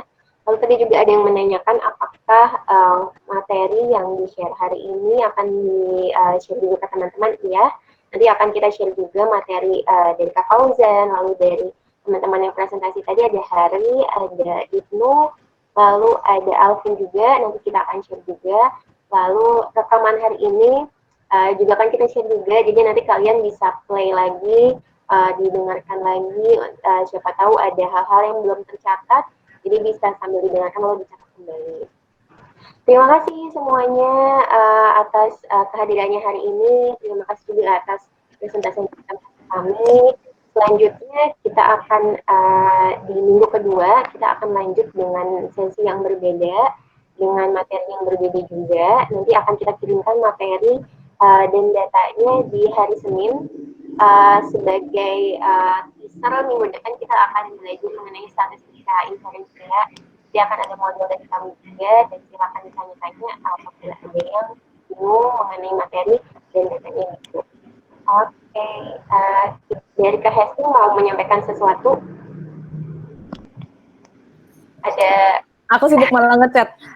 Ini boleh Kak Ojan, Kak Fauzan tengok share screen. Oh iya, bentar ya. Jadi kita mau apa ya? Coba lu jeng dek. Ini bukan. Ya. Ya, jadi minta tolong buat teman-teman masuk ke link ini. Hopefully ini short one, under 1 minute. Minta tolong buat kasih penilaian evaluasi untuk kita ke depannya lebih baik lagi. Sekarang ya. Nah, ekspektasinya adalah kalau teman-teman isi ini dalam 4 kali kelas kita, nantinya bisa kita share sertifikatnya. Linknya bisa klik di kolom chat ya. Bisa di Oke. Mungkin kita kasih waktu 1 menit ya. Abis ini nanti kita bakal ada dokumentasi. Ya, nanti juga sebenarnya kita bakal share juga question and answer dari question-question yang dikasih tadi. Dan sebenarnya, oke Kak, ya thank you. Thank you yang udah open cam, dan semoga minggu depan yang belum open cam bisa open cam. Keren. Ini kayak lagi monolog kayak saya ya. Oh ya, thank you juga yang udah ngirimin, berusaha mencoba mengerjakan. Misal walaupun belum maksimal ya, ada yang mungkin masih belum sampai rekomendasi atau apa, tapi udah berusaha dan ngasih visual layout yang bagus ya, itu luar biasa sih. Dengan mencoba gitu kan, kalian mungkin jadi tahu, oh ternyata mau mulai buat bikin laporan dari deskriptif aja juga masih ada kendala kayak gitu, atau bingung sih di mana ya kunci cara-caranya. Dan melihat tadi presentasi dari teman-teman yang lain, tadi hasilnya ada 3 orang tadi, bisa jadi gambaran juga, oke, berarti nanti kalau mau bikin, mungkin saya harus mulai bikin dari sini kayak gitu, mulai dari poin ini, atau mulai dengan brief yang jelas dulu, memahami data kayak gitu. Ya, mungkin kalau ada pertanyaan bisa langsung ditanyain juga ke Kak Esti. Iya, nantinya minggu depannya lagi bakal ada chance buat yang lainnya buat share. Jadi bukan 3 orang itu doang. Jadi prepare yourself, kalian akan dipilih. Oke, sepertinya udah bisa next, Kak. Oke, selanjutnya adalah kita minta tolong, kok part ini? Sebelah mana emang next-nya ya? Ada slide 19. Intinya adalah, yuk teman-teman open cam, kita mau dokumentasi. Oke, ini ya. Boleh di stop screen aja, nggak apa-apa. Ya. Oke, gitu ya. Kita mau dokumentasi, jadi buka cam-nya ya.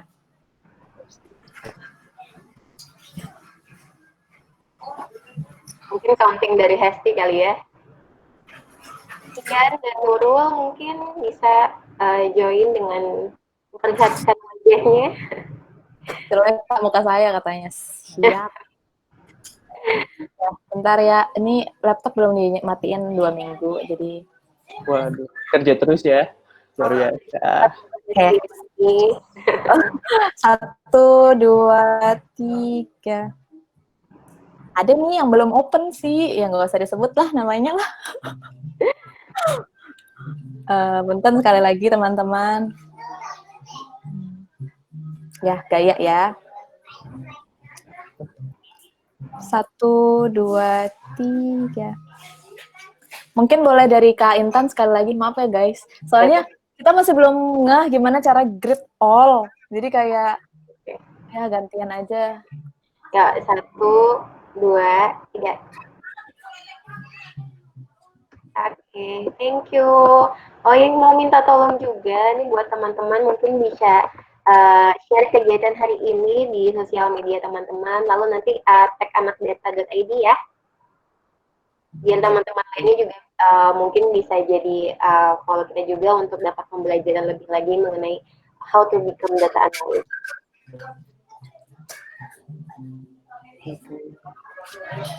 Ya, that's all dari kita, dari Anak Data dan Signifikan hari ini. Semoga kita tetap bersama menyenangkan 1 bulan ke depannya. Ya, mungkin ke depannya juga lebih santai aja, teman-teman yang lain bisa lebih buat diskusi lagi, langsung mau nanya aja lah, udah nggak apa-apa, atau mau ngasih ide atau saran ke temennya yang lagi presentasi, oh tadi gini nggak apa-apa. Jadi biar bisa lebih, namanya juga diskusi ya, di grup pun juga seperti itu. Dan makasih banget yang di grup udah bantu-bantu jawab kayak gitu ya, di grup udah bantu ngasih, oh gini caranya, pakai ini pakai itu. Nah itu keren banget sih, keren salah. Nah itu belajar bareng seperti itu. Oke, terima kasih semuanya. Selamat siang, selamat beraktivitas kembali, selamat nonton live hari Minggu. Ya, berhari Minggu. Dadah semuanya. Berhari Minggu. Thanks. Terima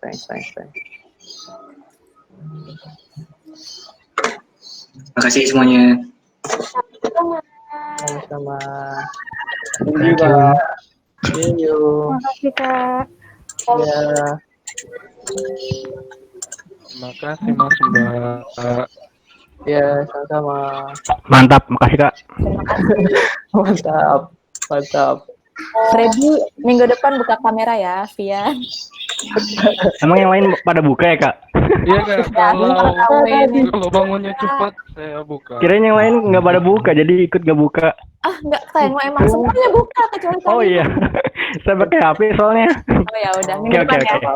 Oke, siap. Santai.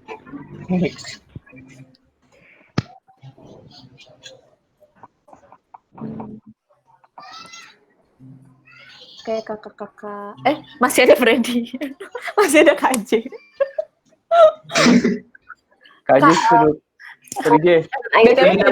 BTW, ya KJ udah hilang. KJ udah salah satu booster kita. BTW kakak-kakak kalau mau evaluation ganti jam dulu ya. Aku mau pamit misa dulu. Iya. Oke. Kita sukses. Tanya di-capture semua? Ya, sudah. Thank you. Pertanyaan bentar. Ya, kalau yang terkait hasil dari mereka, di-share ke mereka lagi nggak apa-apa atau gimana? Yang mereka kan ada tadi mungkin nggak lihat punya temannya. Boleh nggak sih kita ngasih yang... Gue juga kepikiran karena kan masih ada beberapa yang salah juga gitu ya. Enggak, kalau menurut gue salah nggak apa-apa, kan tadi kita juga state kalau it's fine, salah. Emang ini jadi mungkin dibuat jadi gambaran aja kan, emang minggu pertama ini. Siapa tahu bisa dapat walaupun salah tapi menarik.